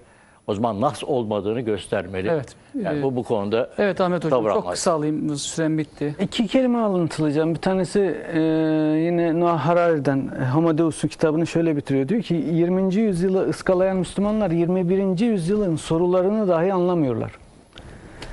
Sorularını bile anlamıyoruz. İkinci kelimem de Rosi Brodati'nin İnsan Sonrası eserinden. Soru şu: bundan sonra hangi tür derken insanlar da bir türdür o işin içinde. Hangi türün hayatta kalacağı değil, hangi türün yaşamasına izin vereceğimiz sorusudur. Biz öyle bir yerin eşiğindeyiz ki bunu sanırım anladığımızda çok farklı bir şey olacak. Evet. Yani biz artık hiçbir şey yapamaz hale geleceğiz. Bu İstanbul Sözleşmesi dediğiniz şey 44 ülkede birden uygulanıyor. Buna biz Cumhuriyet'in başından beri ne talep etmişiz? Biz bu ülkede hiçbir şey talep etmeme karşılığında sığıntıyız diye bir şey söylesem, Yani ben bunlara katılmıyorum. O birinci kişinin aktarımına Geçti. katılmıyorum. Yönetmenim, Böyle iki bir dakikamız genelleme var mı? yapamayız. İki dakikamız. Hala Müslümanlar çok şeyiz hocam. onurlu, Eyvallah. şerefli, Hala çok ezilmiş şeyiz. insanlar. Eyvallah. Yönetmenim, Ezilmiş bir dakikamız insanlar. var mı? Tamam. Çok şeyiz hala. Tamam. Bir son bir BTR'miz var. Onu alabilir miyiz? Mağdurlarımız özellikle istedi. Cumhurbaşkanımızdan özellikle istediler yayınlanmasını. Evet, ben kısaca söyleyeyim o zaman. Sevgili izleyiciler, bu haftada Söz Meydanı'nın sonuna geldik ama bir VTR'miz vardı. Değerli yönetmenimden ek süre istedim. Maalesef vaktimiz bittiği için yayınlayamıyorum. Mağdurlar özellikle Sayın Cumhurbaşkanımıza seslenmesini istedi ve verdiği sözleri hatırlattılar. Ve onunla ilgili de verilen sözlerin yerine getirmesini benim istememi istediler. Ben de buradan Cumhurbaşkanımıza acizane tekrar sesleniyorum. Şu anda ailemiz yıkılma aşamasına geldi. Hazreti Ömer'in bir koyunu kurt kapsa dağda sorumlusunu kendi hissederdi. Bunu hatırlatmak istiyorum. Ve şu anda ailemizde yavrularımızı kurtlar, çakallar kapmış durumda ve onlara sahip çıkmamız gerekiyor. Bunu söylemem istedi. Ben de buradan hatırlatıyorum.